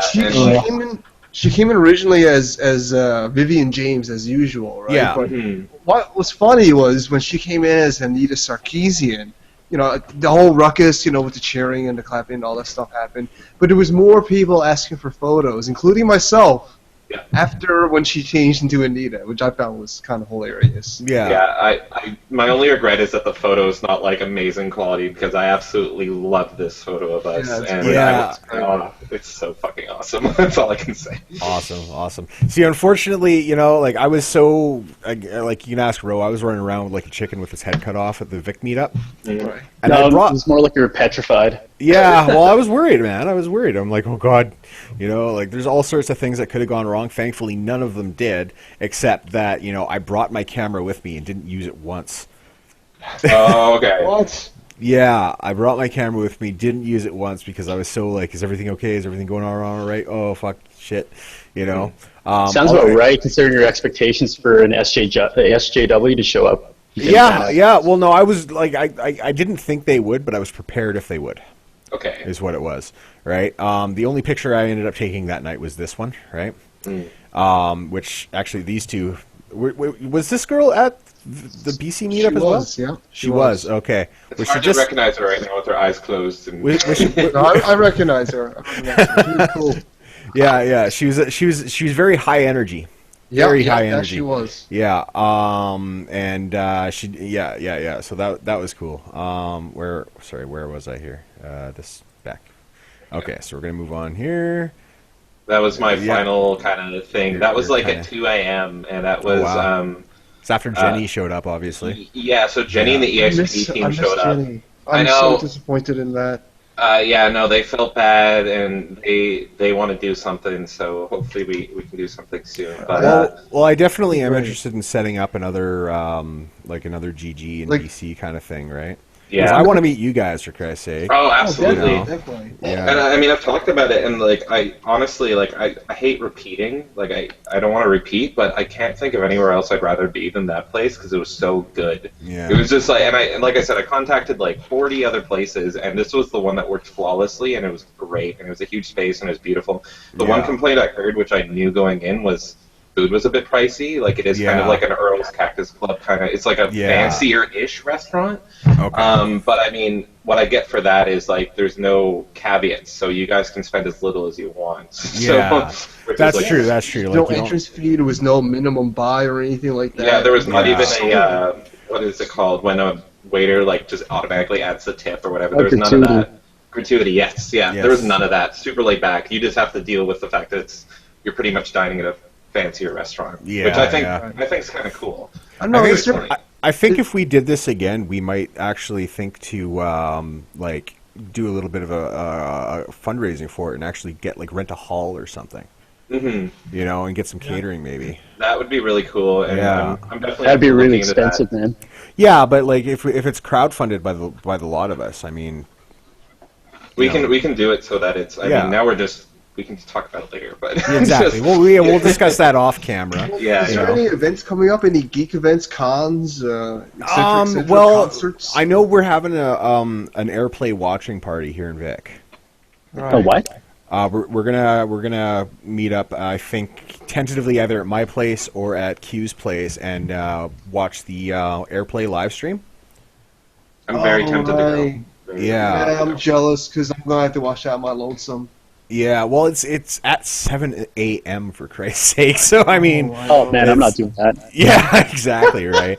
So it's probably going to be more of like a freaking we'll watch it in the morning, or we'll stay up all night partying and then fucking watch it. You know? No, It'd be like if Saturday you're morning cartoons. partying, we won't wake up. Yeah, exactly. Well, unless you stay up all night, you know. It can just be like Saturday morning cartoons. We'll grab our cereal instead of watching like Animaniacs or whatever. We get to watch like journalistic ethics. There we go. Dude, I am so curious to know where Gamergate's going to go after this SPJ thing. I know a lot of people are like, "Oh, this is nothing. Gamergate's going to change. Or it's not going to change." And like, Wait, that thing's still going through? Oh yeah. Oh yeah, it is. It is. Yeah. I agree with that sentiment that Gamergate's probably not going to change from what it is today, but it is It's gonna still have an a impact. really, really major point of happenings, of events within Gamergate. Curious to Yeah. know how it's going to affect it. Well, it's like anything else, right? It's going to be up in the air until it actually happens. Right? I know a lot of people, like, I mean, me included, I think very much in video game terms, and I know a lot of Gamergate does as well. Like, a lot of people are treating this as endgame. This is the final boss in a lot of people's eyes. No, I it's don't not. think, I don't agree with that, but I understand it. I just don't want people to get their hopes up too much. Well, it's like what I was saying earlier about it's no longer a consumer revolt. It's now a subculture, right? Here's the thing. You're going to get debates on that, by the way. Oh, absolutely, and by all means, I welcome it. I welcome it, right? But the reality is that we're not giving up, and the only way that something will die is if we give up. And I don't care. Like I've seen us down in the dumps. I've seen all sorts of stuff, but we've never given up. I don't. Let me ask you guys a question then. What would be endgame for you guys as a Gamergate supporter? What would be the big event that'll say, "Okay, I'm done. My job is complete." Can we take turns on this? Because Yeah. it's a deep question. Yeah, So you- this is a big question. I obviously have my own ideas, but go ahead. Well, I would say that public apologies are issued. Yeah. Public apologies issued, and adherence to the ethical policies that they've supposedly instituted, and acceptance that Gamergate will exist as a watchdog group. Right. That's where I see endgame, and it's not even endgame. That's a whole new beginning. How about Ro? He's new. He hasn't said too much. Yeah, well, for me, I think Gamergate's done what it's going to do, and right now I believe it's going to go into another avenue where we're trying to get rid of the whole PC culture Right. going on in, like, the entertainment world and whatnot. So that's where I think it's going to go to next. That's where it's seeming it's going to right now. Yeah. Interesting. How about you, Jamie? I don't know if it's going to be popular, but what I think's going to happen, and this is just like up in the air, it's nothing like for sure, is Total Biscuit said something I think back in October that was when the fight's over. Is something super paraphrasing, but when the fight's over, you're going to see that eventually, all that's left is trolls. And I had this conversation actually at GGinBC, and I do think like we're going to keep doing what we've been doing right now, and that's I agree with what Sargon's video Gamergate has won, where it's like all our initial goals complete, mission complete, Yeah. and now we're a watchdog group, and now like you see us getting mad more at entertainment culture in general. Like I can't tell you. I don't think anything's made me more angry, even though gaming is my number one love. Nothing's made me more angry than the Batgirl cover. And I mean, I don't want to go off topic on that, but Oh man, I could go on that too. yeah, no, Batman's my one love. But anyway, just to continue, that's what we are at right now. I feel like I don't know. I can't tell you how long it's going to be. It could be months. It could be years. But I do think eventually, all that's left will be people shitposting. I've already noticed it with a lot of people. A lot of people are getting burnt out, and they're wanting to move away. I mean, even Oliver wanted to move away. And even if you don't move away, you kind of just talk to your followers rather than talk to Gamergates. But I think we're still strong right now. I just think long term, we'll leave with friends. We're going to leave with colleagues, networks, and it'll be a positive thing overall, but it will eventually dwindle out. That's until the next big thing happens, right? Yeah. So as long as they keep pissing us off, we're going to keep going. And I notice this as well. Like I'm rambling now, but every time you see us like drop, like every time it seems like, hey, look, we have peace. We're just playing video games. Then all of a sudden something huge comes up and they censor something else, so they piss us off. Rebel. Exactly. And it just blows back up, and yeah, it's all they got to do is they just got to stop pissing us off. Yeah. And stop trying to censor Well, shit. here's the thing. The one thing that I will say is that, you know, we have the right to piss anybody off. They have the right to piss us off, right? I agree, but it's going to keep us alive. Exactly, right? But the more they piss us off, the more we're going to, you know, rattle back, you know. So there definitely is that element of Gamergate, you know, that does that. For me, yeah, and now for you, yes. for my end game, like mine's a little bit different from everyone else. Like the whole SJW thing, you know, I'm with you. I'm anti-censorship, you know. And as far as the culture war is concerned, I'm on your side. But all honesty, guys, in all honesty, I just joined Gamergate for the ethics and for the video games. Here's what I want to see, right? Like I don't even care about the whole social justice culture war thing, right? You guys take care of that. Kudos, all that. I want to see the gaming press industry completely go for what's that word I'm looking for? Restructuring. Reform. A complete rebranding.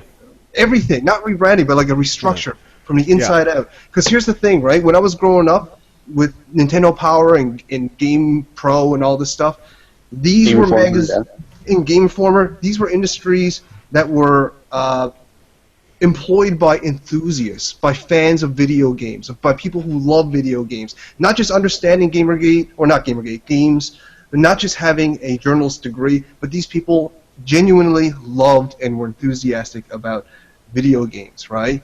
And that doesn't exist anymore. The gaming press are not enthusiasts of gaming anymore. I want gaming press to be enthusiasts again. I want it to be an enthusiast career again, instead of just a career. I think, I absolutely agree with you. I think that there is obviously crossover between the cultural aspect of it and the ethics and games journalism, because they have created this kind of like artificial indie scene. Yeah. You know, like the indie scene it's very artificial. It's very like, oh, these are my friends Certain and aspects my roommates, of it, and you know, yeah, and I have I take great issue with that, because like I have issues with nepotism. I have issues with cronyism, right? And that's what I saw coming out of that, and that's what I really did not like, because it was almost creating like a new barrier. Now, like, okay, to be indie, like I'm an author of a indie book, right? Or actually, a couple of them. I've written a couple novels, but I self-published them and I created them. Shill. I'm shilling. I don't shill. It's not shilling until I name the book. I can link the Amazon page. Link their Amazon page. You know, I actually prefer Smashwords. I make more money off of the sales there. Oh my god. But where was I going with this? But like, because I'm an independent creator, and I think Ro, I think you can jive with me a little bit on this too, because you're an independent artist, right? Is if you have that barrier for something that shouldn't be barriered, like I should be able to write this and then put it out there, and automatically I'm part of the indie scene. But now they're gatekeeping the indie scene, and that is wrong. That's not right. That is saying that, like, now, you know, like... Hold on now. To be fair. Okay. They're gatekeeping the institutionalized segments of the indie scene. Okay? There's a difference. Because I know a lot of indie developers. I talk to them on a daily basis, and they have nothing to do with that indie clique that you're talking about. Absolutely nothing to do with them. In fact, they are the majority of the indie scene. But you don't hear about them, because the institution don't publicize about them. Exactly, and that's the issue, is that the media only covers the small, loud minority. And I mean, if you listen to Edmund McMillan and his whole talk on it, and his talk on Phil Fish and everything he's talked about, it's like, holy shit. DJ Fish. Yeah, DJ Fish, I saw those pictures. But like, even him, who is so huge, and I think he's actually probably my favorite indie developer, just hearing him talk about it and hearing him talk about the clique, and it's like, how did you fucking get successful having to deal with that shit? Because like, Phil Fish tried to sabotage him and all this, and just absurd. There is really smart indie studios now, and unfortunately people don't even consider them indie because they don't follow the similar kind of business plan or similar kind of appeal, right? It doesn't appeal to the same audience that you would stereotypically think indie for. But let's say Ark, Survival Evolved, or Yeah, That game looks really cool. it's fantastic. I'm addicted to it. But anyways, Oh, wow. Killing Floor is very indie, technically, Okay. but you wouldn't know it. exactly, Killing Floor, and also another one, Rocket League. Right? These are all indie titles. That but game's awesome. these people have bypassed the indie clique, the indie institution, by Okay. going straight to streamers and YouTubers. Hmm. Right? And they were smart about it. And they know what gamers want. Like, they built a game with an understanding of their audience. Yeah. Right? And they made sure the product is of quality before they gave it to these streamers and YouTubers. And that was their secret to success, and it's been working out absolutely fantastic for them. Yeah, you look at Killing Floor, and what's the first thing they do? They do a promotion with Total Biscuit, and Yeah. I'm sure, I haven't looked at the sales myself, but I'm sure that did not hurt them. So No. Not at all. All right, well let's go through the rest of these pictures here because we actually do have some more. So Bit of a next, tangent we had. yeah, it's okay. It was a good tangent though. It's a good tangent. All right, so merch. We're shilling for the Honey Badgers now. this was a prize. This made me so happy, and I was taken aback from this. Was Allison actually went to me and was like, she just goes up, and I mean, you guys know Allison. She just goes up without even talking to me, holds up a shirt to me, and she's like, "Yep, this will fit you." And I'm like, "Oh, here, let me grab you some money." And she's like, "No." And she's like, "Here, stay right here. I'm gonna get everyone to sign it for you." And she's like, "Sorry for any like crap that happened with setting us up. I know it's stressful, and I want to do this for you." And it was Oh, just wow. like, I was so happy, and I did not thank her enough. So again, if she's listening, probably not. She's probably busy, but thank you again.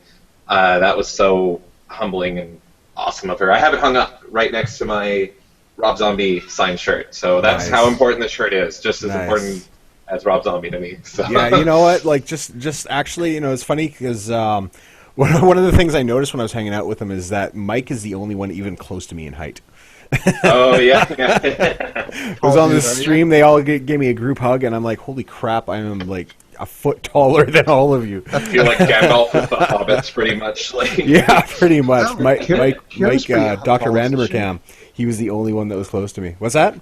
Kieran's pretty tall, isn't she? She's taller than I am, I'm pretty sure. I don't know. she's To still- me, everybody looks short. So Fair enough. yeah. How's the weather up there? Yeah. Okay, I'm done telling bad jokes now. All right. I love that joke. It's all good. Okay, so hold on. Let's go to the next one here. So yeah, more merch. There's Hannah. We got Rachel in the background. There's that guy again. That guy. That guy again. That looks like you over there, Jamie. Some bald dude right here. That's me. Yeah. You know. Yeah. So this was Anna's costume at GG and Vic as well. Yeah, that's her Right. famous one. It was kind of funny because when she walked into interactivity, one of the owners, or not the owners, facilitators, the staff, he comes up to me. He's just like, "What are you guys all here for anyway?" So I try, so I'm trying to explain it to him, and he's just like, because he's looking at them, and he's looking at Shiva here with his black painted fingernails, Right. and he's just like, "Yeah, because like I hate to." She looks kind of like a porn star, and I'm like, You'd be right, sir. she actually is a porn She star, actually and is. she's like, "Oh my god!" Right? And then he was asking about Karen, like who Karen was, because like everybody was like swarming Karen too, right? Right. Karen and Allison, and I was explaining who they are, and he's like, "Oh, really interesting. Okay, this is kind of cool. Okay, neat." But you know what? They never said anything untowards about it. They never said any. I explained. I was completely truthful with them on who we were and what we were all about, right? Did you tell them we're a misogynist group out to harass women? I told them that we had that claim made about us. They Right. didn't. They Fame to didn't- fame. Yeah, they didn't. They give a shit. They did not give a shit. They didn't Yeah, I care didn't one think bit. Right. Right. Anyway, so we're gonna move on here. Most people are pretty apathetic about this whole Gamergate thing. I'll be Oh totally yeah, honest. it's when like Cluey on that David Pacman live stream or whatever Oh it was. God. When he said, "Oh, there's only two types of people. There's Gamergate, and then there's the rest of the world who's against Gamergate." And it's just It's not like, true. The rest Dude, of the might world as- don't give there's a three fuck. types. There's Gamergate, those against Gamergate, and the rest of the world who don't give a fuck. most of my friends who I talk to who is apathetic on the subject are like, "Why are you still talking about this? Go back to hating on EA. It was less annoying." Yeah. Hey, we'd like to, right? I mean, Yeah. that's the thing, and Yeah. I'm my girlfriend that has to listen to this constantly, and this be my whole life. And like Right. my best friend, Charisma, she's very involved in this as well. I've been friends with her since like grade 1. So Charisma, I think I know who you're talking about. She's on Twitter, isn't she? yeah, she's yeah, Yeah. She seems pretty cool. she's very awesome. Yeah. Best friend for a long time, and I mean, every time we hang out with my girlfriend now, we're just like fucking SJWs like constantly. And my girlfriend's like, my girlfriend is the one that's like, I just want to play video games. I just want to play video games. Can we just play video games? No. That's my girlfriend. Is she understands, but she'd rather just play Well, games. I think it's very Fun. similar with my daughter. Like, she understands all this, right? And she is like, she's actually, I would actually go so far as to say she's a little bit more anti-feminist than I am.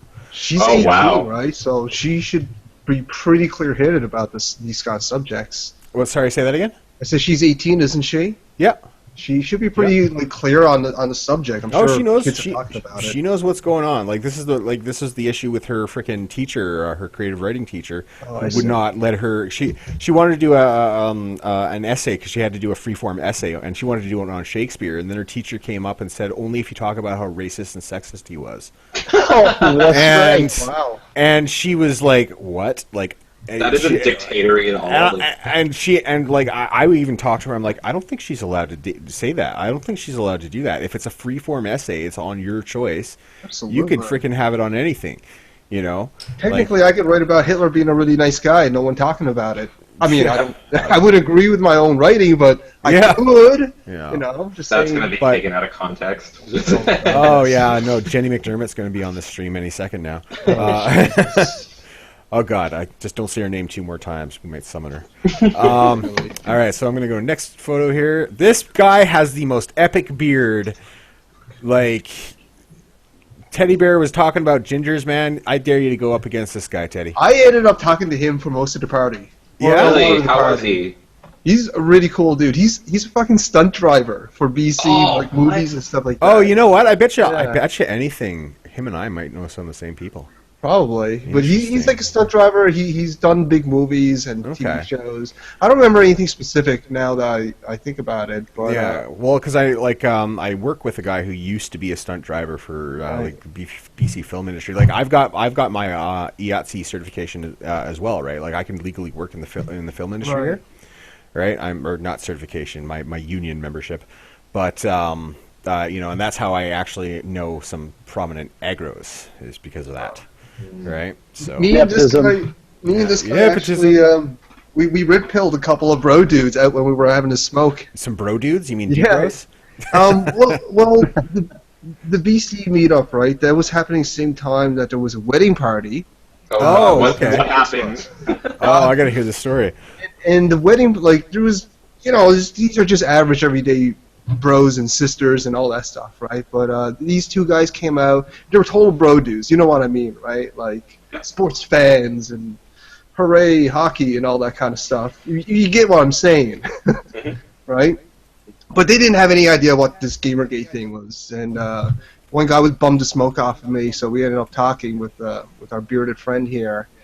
And he asked us about, you know, us and what Gamergate is and all that stuff. And we went into detail about it, you know. And he still didn't understand it. Right? It's hard to understand. Yeah, you got to be kind of into it. It is, Beginning, but yeah. I try to use examples that he might have been more familiar with. But at the end of the day, I just basically said, well, he asked, is it an anti-feminist thing? That was his quote. Is it an anti-feminist thing? I said, technically not, but kind of yes. It He's like, kinda- "Oh, good yeah. enough. Kind of good enough. Yeah, Right. yeah. Well, there's definitely there's the pro-feminist contingent of Gamergate, and they're by all means. I find that hilarious that a dude bro would ask that. Why? I do, bro. Is it anti-feminist? Let's see, why would it be funny that a dude bro asked that? Let's see, what are their main goals in life?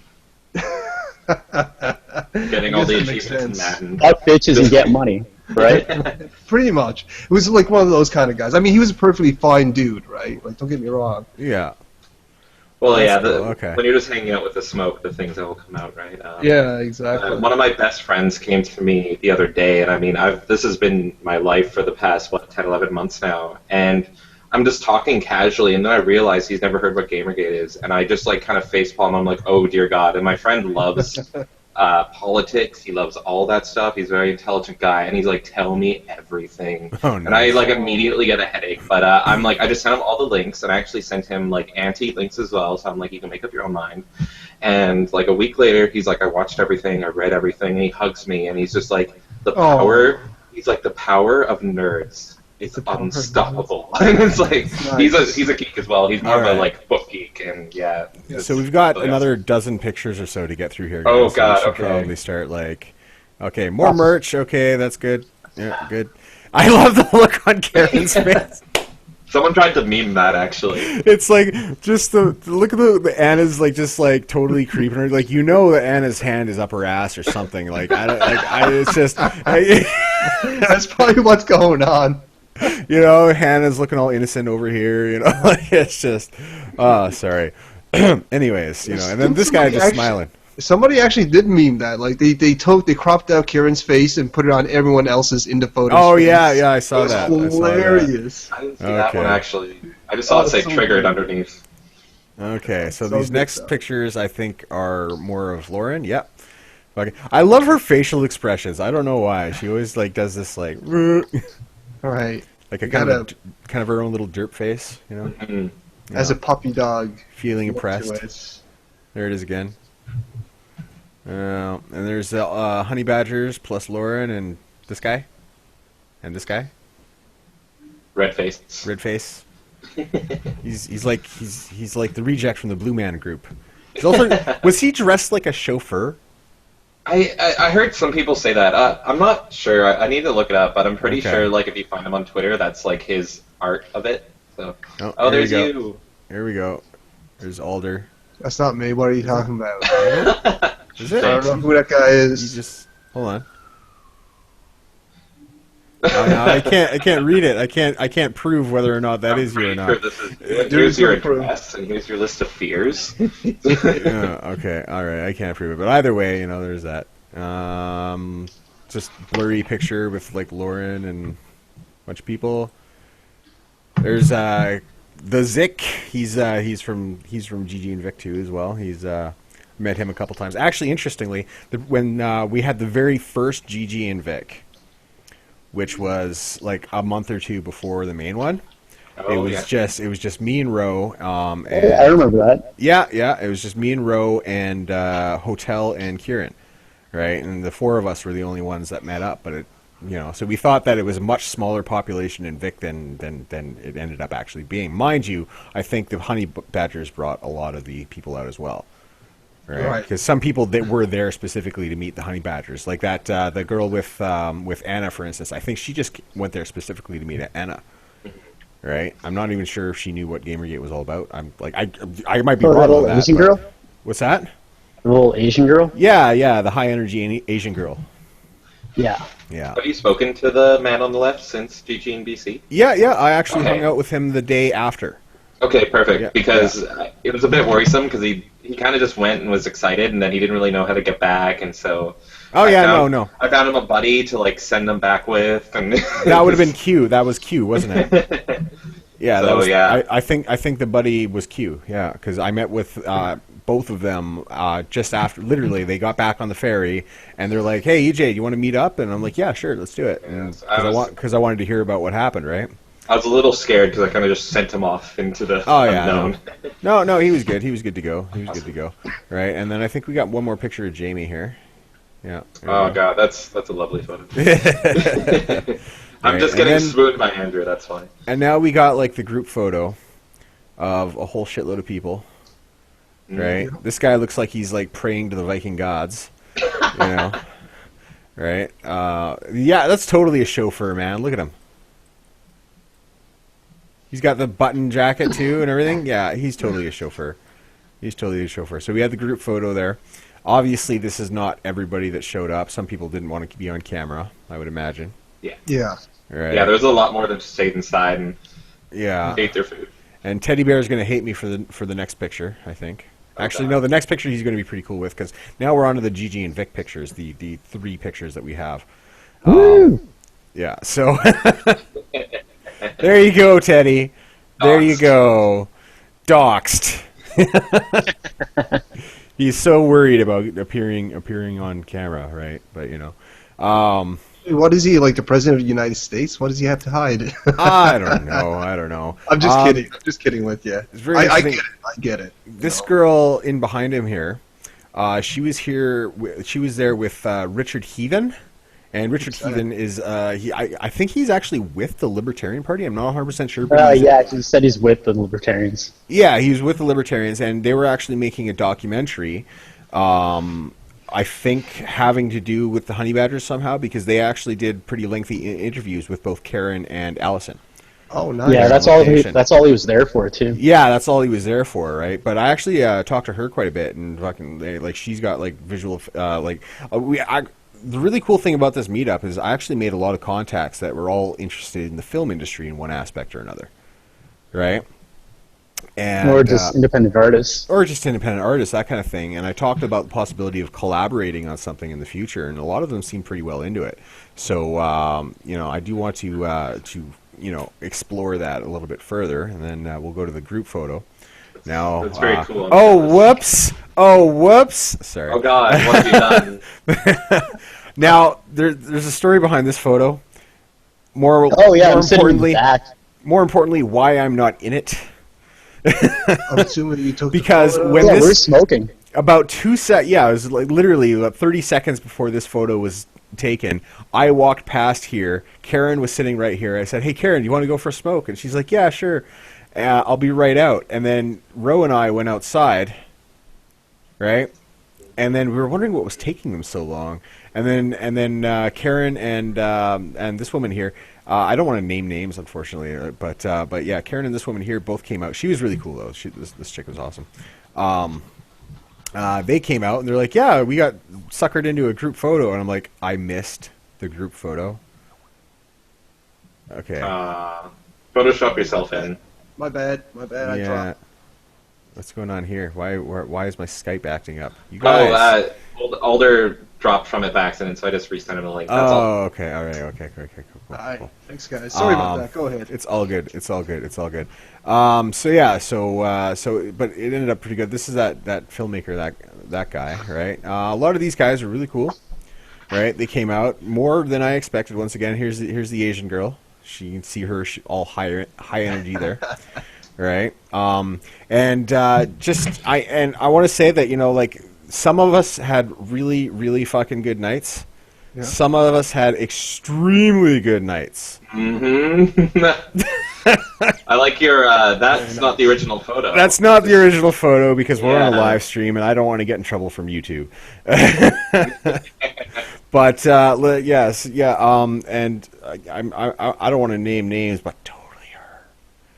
Oh, what? It's totally her. No way. Yes, because this was an hour after I left them after taking this picture.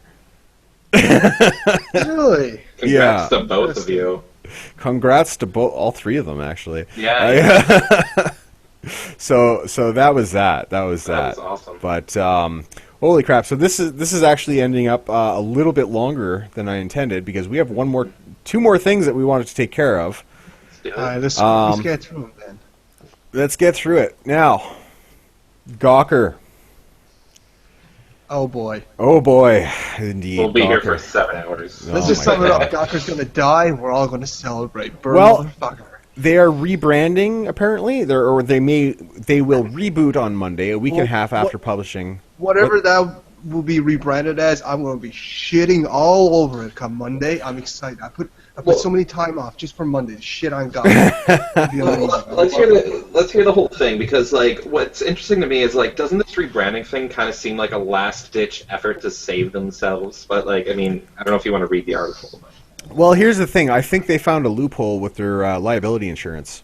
Okay. And that if they rebrand and change their name, they may be able to get liability insurance again because they've used up all of their liability insurance. There's not a company that will touch Gawker. Oh, that's so sketchy. And this might be a loophole for them. I'm speculating. I'm purely speculating. I don't know. Yeah. I don't have any proof of this whatsoever. It's just that wouldn't make any sense to me. What's that? That if they try and rebrand, yeah, they keep everything the fucking same. Well, then again, the clubs out here, they change their names every couple months. Oh yeah. Yeah, but this, and it's funny how this kind of comes on the heels of the Hulk Hogan, you know.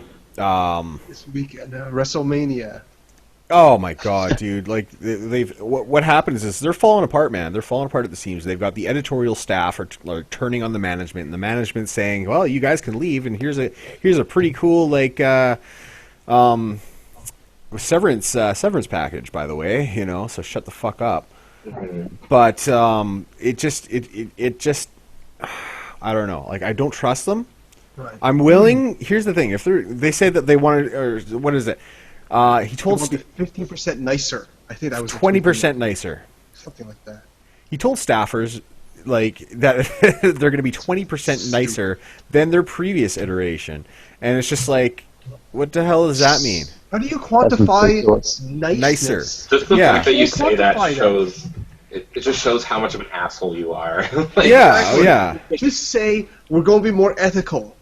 Say that. That is quantifiable. That is objective. Yeah. That's an objective statement. You can't say Yeah. I'm going to be nicer. How do you measure that? It's like being almost pregnant, you know. I'm almost pregnant. Like, god damn, I don't know. It's just like, here's the thing. I don't trust them. I don't trust them, right? And I don't think a lot of other people trust. I didn't trust Gawker since even before GamerGate. Oh yeah, me too. Same You here, know, man. like Have you guys seen the Jezebel and Post IO9, live interview? the one with like Jenny Barrage and shit like that. No. This just came out a little while ago. Oh, okay. No, I He was haven't. on there with Jane Shirtley or something like that, professor of media ethics at University of Minnesota. Yeah. Yeah, so that one came out it was reposted by Why the Alien on YouTube. You should probably check it out. 53% say they'll give him a shot. 47% no, they've lost all respect. So it's pretty even. Yeah. No, Yeah. but yeah, like the thing is but the beauty of this I find is that Gamergate, like we definitely bloodied their noses last year, like, and they've admitted this. We cost them 7 figures, so we know we cost them at least $1 million. Right? We bloodied their fucking noses. Now $1 million to fucking people like Nick Denton in terms of like fucking, you know, a business, that's fucking nah, they don't care. Right? Otherwise they wouldn't have kept poking the bear. Right? Here's the thing, though. Like right now, Gamergate has such a huge card to play right now. You know, Oh yeah. because they know all about the shit that Gawker's been up to for over a year. Yeah. And now Gamergate is not just a threat to him because, you know, we're sending emails, because we're telling other people that never paid attention otherwise that Gawker is fucking shit. Yeah. You know? Like, they didn't have to worry about Gamergate at first because they're like, oh, it's just a small contingent of gamer trolls or whatever. But now it's everybody. And those so-called gamer trolls, we're telling everybody about your bullshit.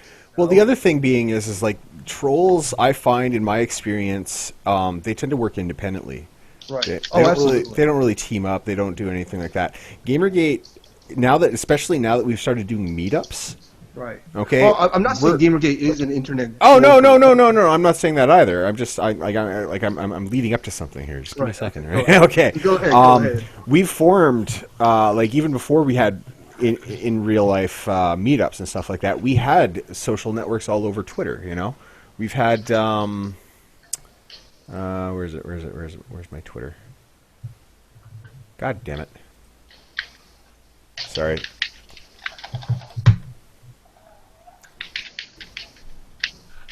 One second. There we go. So I've got my nice little tweet deck thing set up here. So Nice. these things go nonstop. There's always people talking here, and one of the things that I've really noticed is that hold on. Just realized that my like private messages are showing there. There's probably nothing untowards on it, but I just don't feel comfortable with that. Anyways, sorry, I was going somewhere with that, and I completely brain farted. It happens. This is what happens. Don't do drugs, kids. I'll say this during your pause. Okay. Gawker said that gamers were dead, right? That was 11 months ago. Well, gamers aren't dead. We're still around, and they're fucking dying. So they're very wrong. They're very, very wrong. Yeah, yeah. Well, they tried to create a narrative, and they tried to, how does that go? Is manifest destiny? Yeah, there you go. That's You a know, good terminology for they it. tried to manifest what they wanted to happen, Yeah. and it backfired. Oh my God, did it ever? Yeah. Hardcore Now, backfired. here's the thing too. Like you might say, like some people might say, like, oh, okay, well, this isn't Gamergate's doing. This is actually Hulk Hogan. Well, here's the thing, right? Here's the thing. If Gawker didn't piss off gamers those 11 months ago, there's a lot of fucking gamers that read Kotaku, man. There's a lot of gamers, right? Even if a lot of us say we don't like them, we still read them. If they didn't piss us off, some of us right now would be fighting for Gawker to stay alive right now. Oh yeah, just because they like watermelon butts, pretty much. Exactly. Burn them, man. Gamergate could have been their support group. Instead, it's going to be their greatest enemy right now. Well, I think they. I'm very clear on how I believe on Gawkers. They pander to outrage culture because it's outrage culture that gives them the most clicks. Yeah. That's Okay. And I noticed this firsthand with that article that I published at the beginning of the month, just after GG and Vic. Right. Right. And like I don't want to get too much into that, right? Because it's just honestly, it's Right. all bullshit. It's it's all bullshit. Anyways.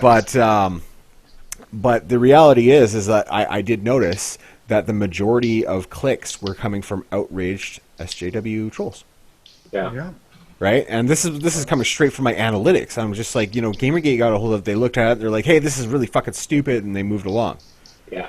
Right, and even with Sargon's video, it was negligible. Right, but I'm still getting hits from Rational Wiki.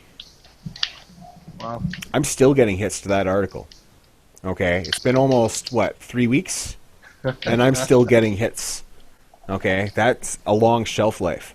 And I think that opened my eyes a lot more to like the analytics and the kind of people that these people are pandering towards is the outrage culture. Yeah.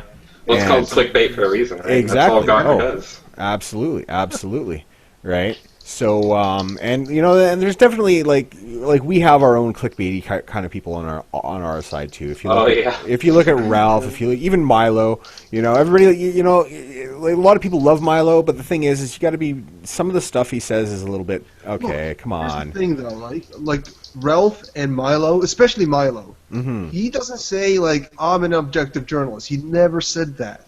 He's transparent about his clickbaitiness. That's the thing, right? So I can read his articles and his stories in context of that understanding. Yeah. The problem that people have with Kotaku and Polygon is that they come off and try to pretend to be objective reporting, right? And all this kind of shit.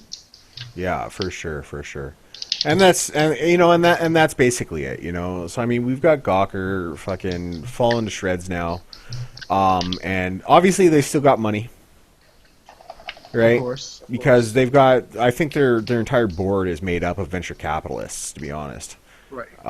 But you've got people leaving now because they were like, what is that? You censored us? Oh, geez, huh? Because the management censored the editors, and they're all like, oh, I'm not going to put up with censorship. Geez, I wonder what that sounds like. It rings a bell for some reason, eh? Fuck. If I can ask a question, when is the actual court date with Hulk Hogan happening? Like, when is? I'm not sure. Because I keep hearing about it, I hear about it, and I'm really excited for that. Especially as someone who's a wrestling fan, I'm excited for that. But I can never find like a proper date on that. Maybe the chat knows. October 20th. October 20th. Wow. So we got the what's his name, Greg Elliott, in October as well. That was his name, October right? 6th, I think, is when we find out how that's turning out. Yeah. So October's going to be a big month for us. So yeah, so definitely SVJ is not endgame, that's for sure. We'll be all over October. No. We're going to be. This is like. It's funny because people are like, "Oh yeah, they'll die down after a few months." I'm like, no. we're gonna last a few years and then we're gonna splinter off into other groups. The ride never ends. With Gamergate revolts or some shit like that. There's contingents of Gamergate where they don't even care about the fucking ethics and game journalism anymore. They're just going straight for the SJW topic, right? And I'm not saying they can't do it because who's to dictate a fucking hashtag? Absolutely. Right? ironically, those people are trying to. But moving on. Yeah, yeah. Yeah, that's how it goes. So it's after 5. We're already about 5 minutes over what we intended, but I do want to have this one last segment here, and that's basically if anybody in the chat has any fucking questions for anybody here, or or comments or anything you want to add, get on it. Let's see. Probably take a while to catch up. Yeah, there's probably about a 2-minute delay between us and them. While we wait, though, that Hulk Hogan thing recently with the racist thing, that feels like that was drummed up to try to put some negative press towards him, doesn't it? I mean, I don't know. Well, if he lost his fucking job, for Christ's sake. Yeah, absolutely. Think, that's just Did you guys actually hear the clip? I didn't, actually. I was looking for it. I couldn't find it. There's one clip from 2012, and I was listening to it with a buddy of mine at work, and we're just like, that is garbage. There's like nothing there. Yeah. Well, okay. Which clip are you? Are you talking about the actual one that was just leaked? Then you're not. The one on radio. Okay. The one on the radio was from a radio show from a couple of years ago. I actually looked into this because that was floating around, and everybody was saying that. Oh, that's the one. No, that was not the one that they're talking about. Okay. There is another one in which he does go off a little bit about. But here's the thing. He's obviously fucking frustrated. His wife has fucking left him for a black guy.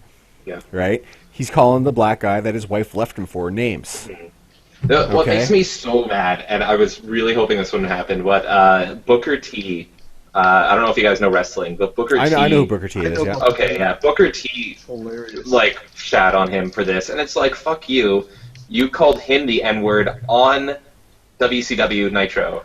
You literally, like, in an interview said, Hulk Hogan, we coming for you, N-word, and now you're shitting on him for that? And it's like, no, people make mistakes. You should know better than anyone. And it's just like, I see a lot of wrestlers come out and support him, like Mick Foley and all that, and that's great. But, like, come on, your colleagues, like, you people in the public eye, you really want to get in on this? And I've seen, I think, at least 2 or 3 wrestlers now just, like, call him out on it. And it's like, you know Hogan, you know he's had, like, I've watched his documentary, he tried to commit suicide once before, like, he made a mistake, and he's apologized.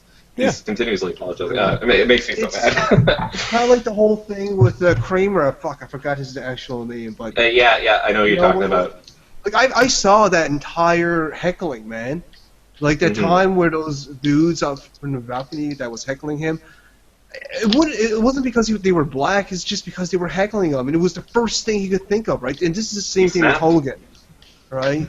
It's ridiculous, absolutely ridiculous. Like, people have to understand, racism isn't words. It isn't fucking words. Racism has to be from a hateful, malice context. Yeah. It has to be from a place of malice. I can't just say nigger and be a racist. I have to say it and mean it derogatory towards a black person, which I don't. I agree, and that's what I know racism is. And I know comedy is something that's constantly attacked, and it's like comedy isn't racism; it's comedy, and just because you're offended by it, it doesn't mean that it's racist. And yeah, I don't know. I thought it was common sense, right? Like up until 10, 11 months ago, and I thought what racism truly was common sense, and I've seen true racism, but apparently not. I've experienced true racism. Again, like I grew up, I moved to Newfoundland when I was just 3 years old, right? The only Asian guy was less than 1,000 people in Newfoundland. Less than 1,000 Asian people. Ooh, The Rock. The Rock, right? So, growing up, kids would be kids. They're assholes, and I've experienced racism because of that. But again, to clarify, people in Newfoundland are wonderful people, okay? But I'm just saying, in the context of what we're talking about. Yeah. That's.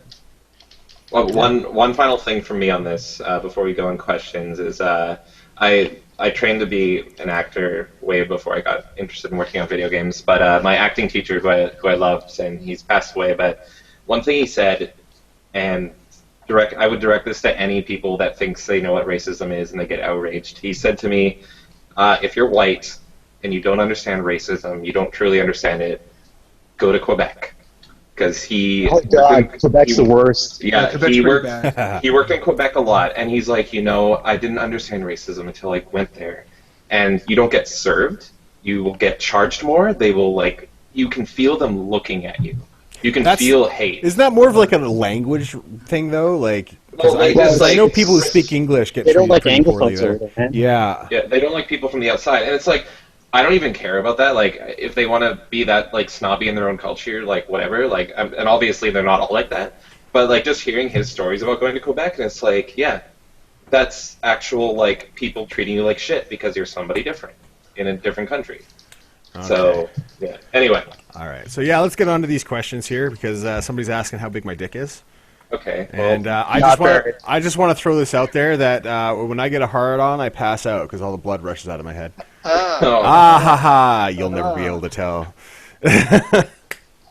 All right. And so okay. So how big is your dick? I don't even know why. Why would you even ask that? Like that's like, do you want to see? Is that what it is? I don't know. What hey, about the you guy guys? that asked that, is that the chauffeur guy? He's got a red face. He does have a red face. I wonder if that is the chauffeur guy. It's just kind of ironic that his avatar looks very similar to the costume Yeah. that was at GGinBC. John Doe. Curious. John Doe, are you a John chauffeur? Doe. And You that drive would- me around? Is that actually like confirm or deny this? Because I'm actually curious if that's you in the pictures or not. YOLO. You said YOLO. YOLO. Okay. I'm just going to operate on the assumption that it is because I don't know. You never know. All right. What else we got here? We got here for Alder. Do you really have a 1-inch penis? No, dude. Okay. I was going to say you're Asian. It's huge in context, right? So. Hey, leave him alone. It's 10 inches, 5 installments. There you go. Oh yeah. I didn't yeah. expect you to actually read chat out. Oh man, sorry. not him. Okay, I think Hulk Hogan did fuck up, but I think people overreacted. Yeah. What are everyone's thoughts on the GG and Vic article on Black Tride's site? All right, I'm gonna back away slowly, and there you go. You know what? I think Actually, it's garbage. I knew this question was coming because a lot of people have been asking me about it. On my personal opinions are that the Black Trident site is a free speech platform, and regardless on whether or not I agreed with Hotel on her characterization or her, and honestly, I don't think her article was 100% serious either. There were things in there that were definitely meant to be taken sarcastically. Mm-hmm. And I think some people overreacted through that.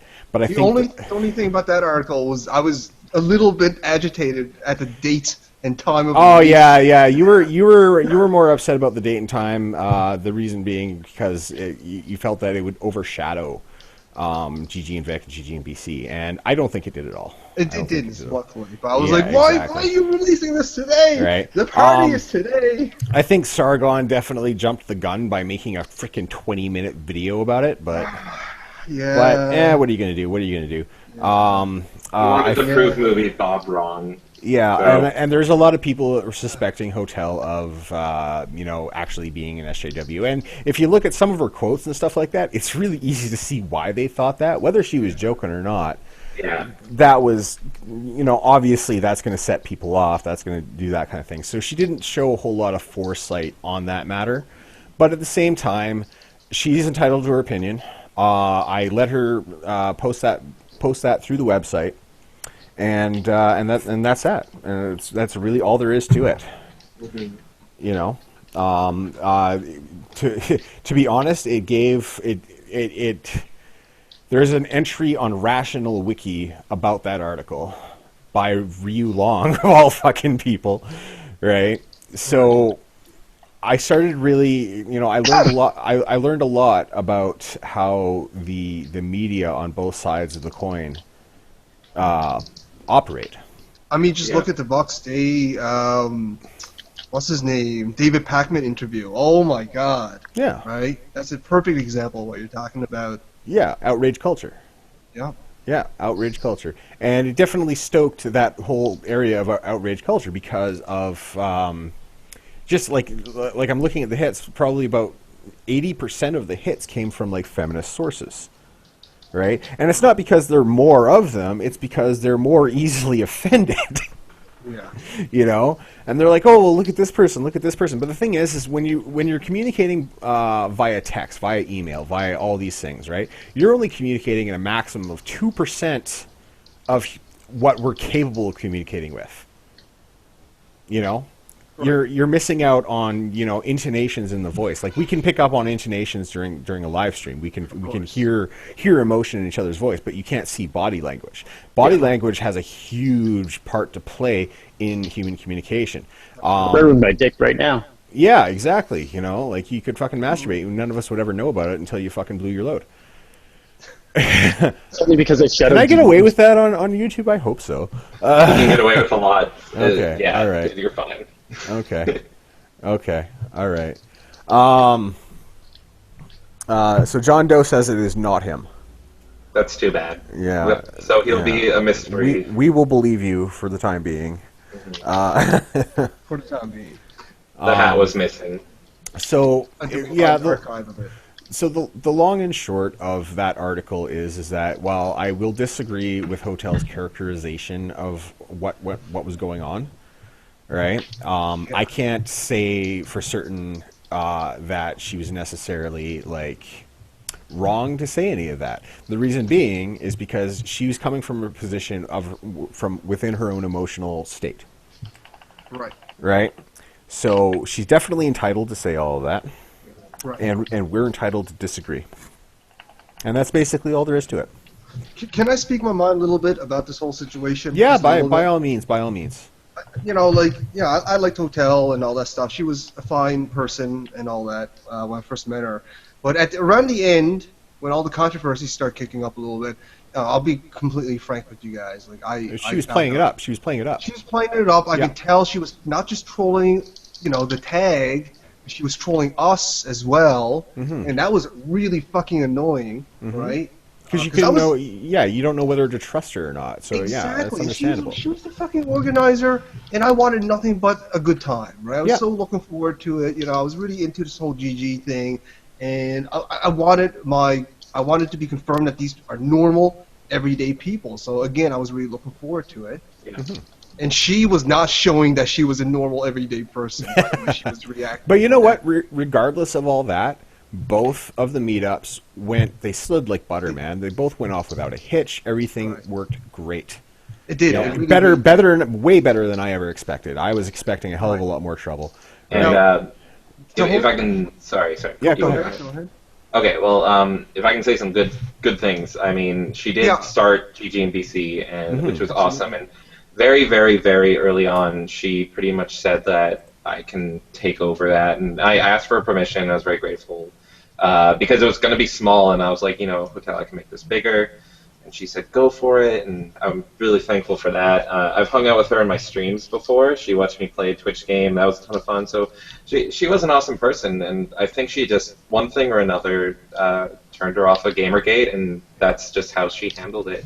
Yeah, It's unfortunate. And that's her but, right. I don't want to come off as though I completely diss her. I was about to say I don't think what she did was in place from purposely trying to sabotage anything or purposely trying to hurt anybody. I don't think she was actually trying to do any of that stuff.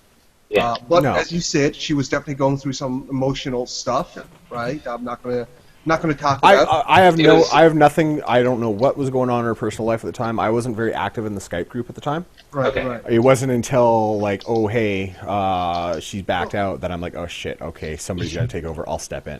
Literally, my only Yeah. issue was that she was seen on Twitter as the sole organizer, even though I put me as the sole organizer. No Yeah. matter what I did, everyone saw her as the organizer, Yeah. and that was the problem. If she was just an attendee and she was talking how she was, nothing would have happened. But everyone was like, Yeah. the organizer saying this, and so Exactly. Yeah. So you can definitely understand where people were concerned about that and all that kind of stuff.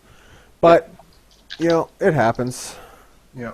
It happens. Honestly, Do we got any more to answer- questions? yeah, I think we got a couple. Yeah. Let's get some more questions in before we call this. Let me see what I thought it's about. Blah blah blah. Favorite moment from GGinBC and GG and Vic. I don't think we've actually said that properly. Oh, wow, We've talked yeah. about moments, but EJ, if you want to start with Vic, and then me and Alder can talk about. You guys can talk about man. Victoria, and then me and Alder will talk about PC. Yeah, I think Favorite that's a good idea. moment. It was probably. You know what? My favorite moment was actually the night before GG. Really? really? It was the night before because I you know I'm very pro legalization of marijuana. Okay. And I violated 4 of the honey badgers, and we'll just leave it at that. And that was a great time. That was a great time. Yeah. Yeah. So, okay. Ro, did you have anything for Victoria? Yeah, mine was just meeting the honey badgers while we were at interactivity there. It was pretty cool. Yeah. Cool. Yeah, some nice discussions. So I'm playing a video game at the same time, eh? Oh no, it's all good. Alder, do you want to go with BC? Sure. I just enjoy meeting everybody, honestly. I just enjoy talking to people. I met James Maynot. I'm sure a lot of you guys know him on Twitter. He was fucking awesome. He was a larf and a half at the event. I met a whole bunch of people from the Skype chat, which was awesome. There was actually one point of the night where almost the entire Skype chats that was there anyways was sitting around in this whole table. I mean, that was pretty cool. That was pretty cool. So kudos to my Skype chat brothers and sisters and all that. But yeah, the whole night, man, whole night was really, really fantastic. Just meeting, everyday normal gamers and people. Yeah. For me, it's like kids. I can't pick one, but I'll go through them quick. First thing would definitely be realizing I was panicking. I was pretty much what I was doing was I was just seeing somebody that was sitting alone on their phone or they weren't talking with anybody, and I would just go and talk to them and hang out with them, try to get them in to the conversation. But at the point where I was trying to get through people to talk with them and take photos with people, and I realized I'm barely able to move, and then I kind of just realized I'm holy shit, this place is packed. That was a great feeling for me personally. Apart from that, hearing Lauren's speech to everybody and hearing Allison's speech to everybody was amazing. It was really cool that they were kind of back to back because Lauren's was very much a speech of and I know they're filmed. I'm not sure if they're on the internet. I haven't seen them since. Yeah, I'm waiting for them to come online. I know Honey Badgers filmed them. Yeah, but. You know what? Sorry, you know what? There's actually another moment at GG and Vic that I want to talk about. Sure. But I'll let you finish though. I'll let you finish. Okay. Yeah, I'm almost done. So Lauren's speech was very kind of cheering, we're fucking awesome. She was talking about us growing up and playing MMOs, and how we're not going to stand for this shit and all this, and that was awesome. And then Allison's speech was motivational, but in a completely opposite way. It was very moving, and I saw more than a few people actually tearing up, whether they're hiding it or not. And I really hope that gets released. Allison's a very quiet person, but I hope it gets released and you can hear it because it was. I can't do it justice, even paraphrasing. It was fucking awesome. So that, and then my final one would just be talking with, and I have his name, the guy that got there the earliest. It was at Ferve, so Fuerve.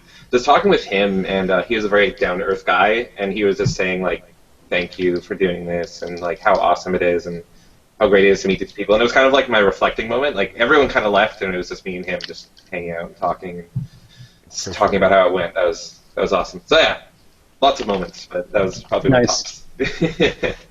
Okay, so hold on. Back to Vic. I gotta sneeze. What? Oh, fuck. Hold on. Okay, no, I don't have to sneeze. Okay, so there was one guy who was at GG and Vic. Now, after we left interactivity, I didn't really get a chance to talk to him all that much. But when we were all getting ready to leave, and I was going around, I was making sure to talk to everybody, thanking them for coming out, and all that kind of stuff. There was one guy. And I can't for the life of me remember his name. So if he's listening, he'll know who I was talking about. Is the guy who was wearing the Crit Happens shirt. Oh right, yeah. Yeah, you know what I'm talking about. You were there for that too, I think. And he was I think he's got a little bit of social anxiety because he had a hard time making eye contact with people, and he was very shy, that kind of thing, right? It was very quiet. But at the end of the night, he was almost getting emotional about how nice it was to actually have us all in one place and talking, and the way he put it is I'm surrounded by freaks like me, and and it was really heartwarming in a way because you could see that he really meant it. He was really finally there's these people that are actually gonna not judge me for whatever reason, and yeah, so I mean, it was good. It was good. It was, and that was really heartwarming for me. Oh To no, see. seriously, Yeah. I totally see where that guy's coming from. After 10 at the time 10 months of taking this bullshit, and from my perspective, like growing up, being picked on for being a nerd and all this shit. Yep. You know, this is years in the making for me. You know, like I was picked on more for being a nerd growing up than for being Asian, right? So I spent fucking years saying, look, gaming, there's merit to video games. There's artistic merit. There's competitive merit. You know, and it took a long time for me to see video games to become accepted in the mainstream culture, to be accepted as, you know, just an everyday normal thing. And then having all these people fucking shit on you for 10 months, and then finally seeing the people who support you and your thoughts and your ideas of video games and that share the same passion and love for it, for the culture. Yeah, it's really, really touching, man. I felt the same thing that this guy felt, man. Yeah. If I can extend this further, it reminds me, Alder, what you said, something. There was a father and a son there at GGinBC, and I think they're anonymous. I won't say anything, but Yeah. it was just nice to see because the number one thing that always bothers me with like SJW is it's like, oh my god, the ones that have kids, and you're forcing your kids to this. And just seeing a father bring his son here, and the son was like, I just play Destiny. I don't really care about this shit. But the dad's like, this is important because you love games, and you'll know this is important later. And just seeing like a positive parenting side, in my opinion, and just talking with the both of them Oh yeah. was Well, hey, very, very awesome. if my daughter wasn't off in Ontario in a freaking play, I would have brought her along with me too. So Yeah, absolutely. you know, yeah. But that's just it's just how these things go. You know what I mean? Yeah. But yeah. So I think we're pretty much done, guys. Cool. I think we're about 25 minutes over what we originally had planned, and that's probably a good thing more than it's a bad thing. Awesome. You know. So but yeah. So thanks for coming out, guys, and we will probably be having another one of these in the near future. Before we sign off, sorry, do you want to do like a final where we can find us all, like around the table? Oh yeah, for sure. You guys go ahead, then I'll end it off. Yeah. Okay. Who wants to go first? Go for it, Jamie. Okay, so I'm Jamie Schneider. I was the organizer of GGinBC.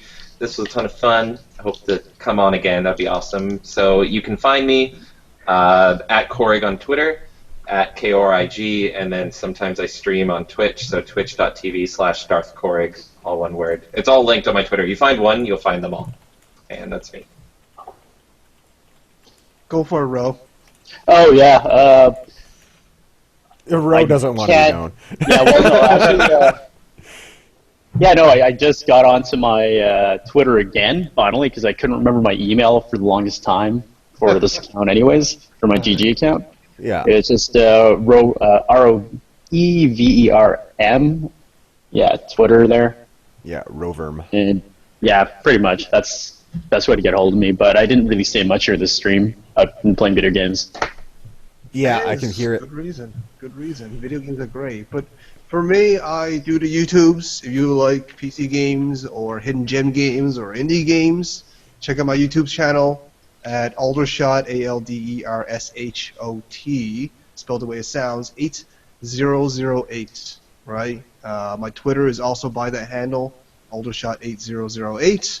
I rant about game politics, obviously, and just video game stuff in general. I've actually watched some of your gameplay footage too, specifically with Ark Survival involved because that game looks amazing. What do you think? I want to play it so bad, but I haven't. Like, it's $32 on Steam right now, and I gotta I gotta make sure my bills are paid first. You know what I mean? I'm waiting for that For Honor or whatever. Oh, the one Guess with the I'm talking about? Vikings versus Yeah, samurais the and shit? samurai Yeah, versus knights. yeah. Right. Yeah, Right. that looks pretty good. Yeah, That looks pretty yeah. good.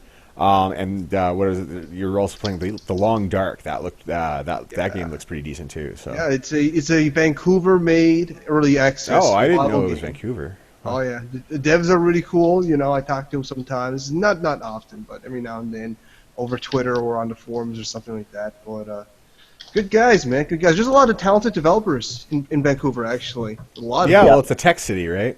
Yeah, it is. Yeah. There's a bunch of small ones in Victoria as well. Yeah, there are actually. There's some. I think some of the Ubuntu guys are from here. The guys who did The Forest is Vancouver. The guys who did Crypt of the Necrodancer, he's Vancouver. I can go on and on, but I won't. Vancouver. Sorry, Matt, or that's Rincewind, isn't it? Matt the Paranoid Cat. Yeah, okay. Anyways, all right. So, yeah, my name is EJ Spurl. I run BlackTridentMedia.com, which is your source for fucking geek culture, opinion, news, politics, shit like that. And I also do Black Trident TV, the fucking trigger warning, which a lot of you guys probably are already aware of, or you might not do. If you're not subscribed yet, please subscribe. I like subscribers. And subscribe to Aldershot's channel, and subscribe to Jamie's channel. Wait, Jamie, you have a channel, right? You do have. I have a YouTube where I just upload my Twitch. So, I said, well, subscribe to it anyway, and subscribe to him on Twitch. It's fun for my old archives, and you can see all the garbage. Yeah, and it's do that. Pork. So now that the shilling is out of the way, we'll see you guys later. Yep. Bye. Thanks, guys.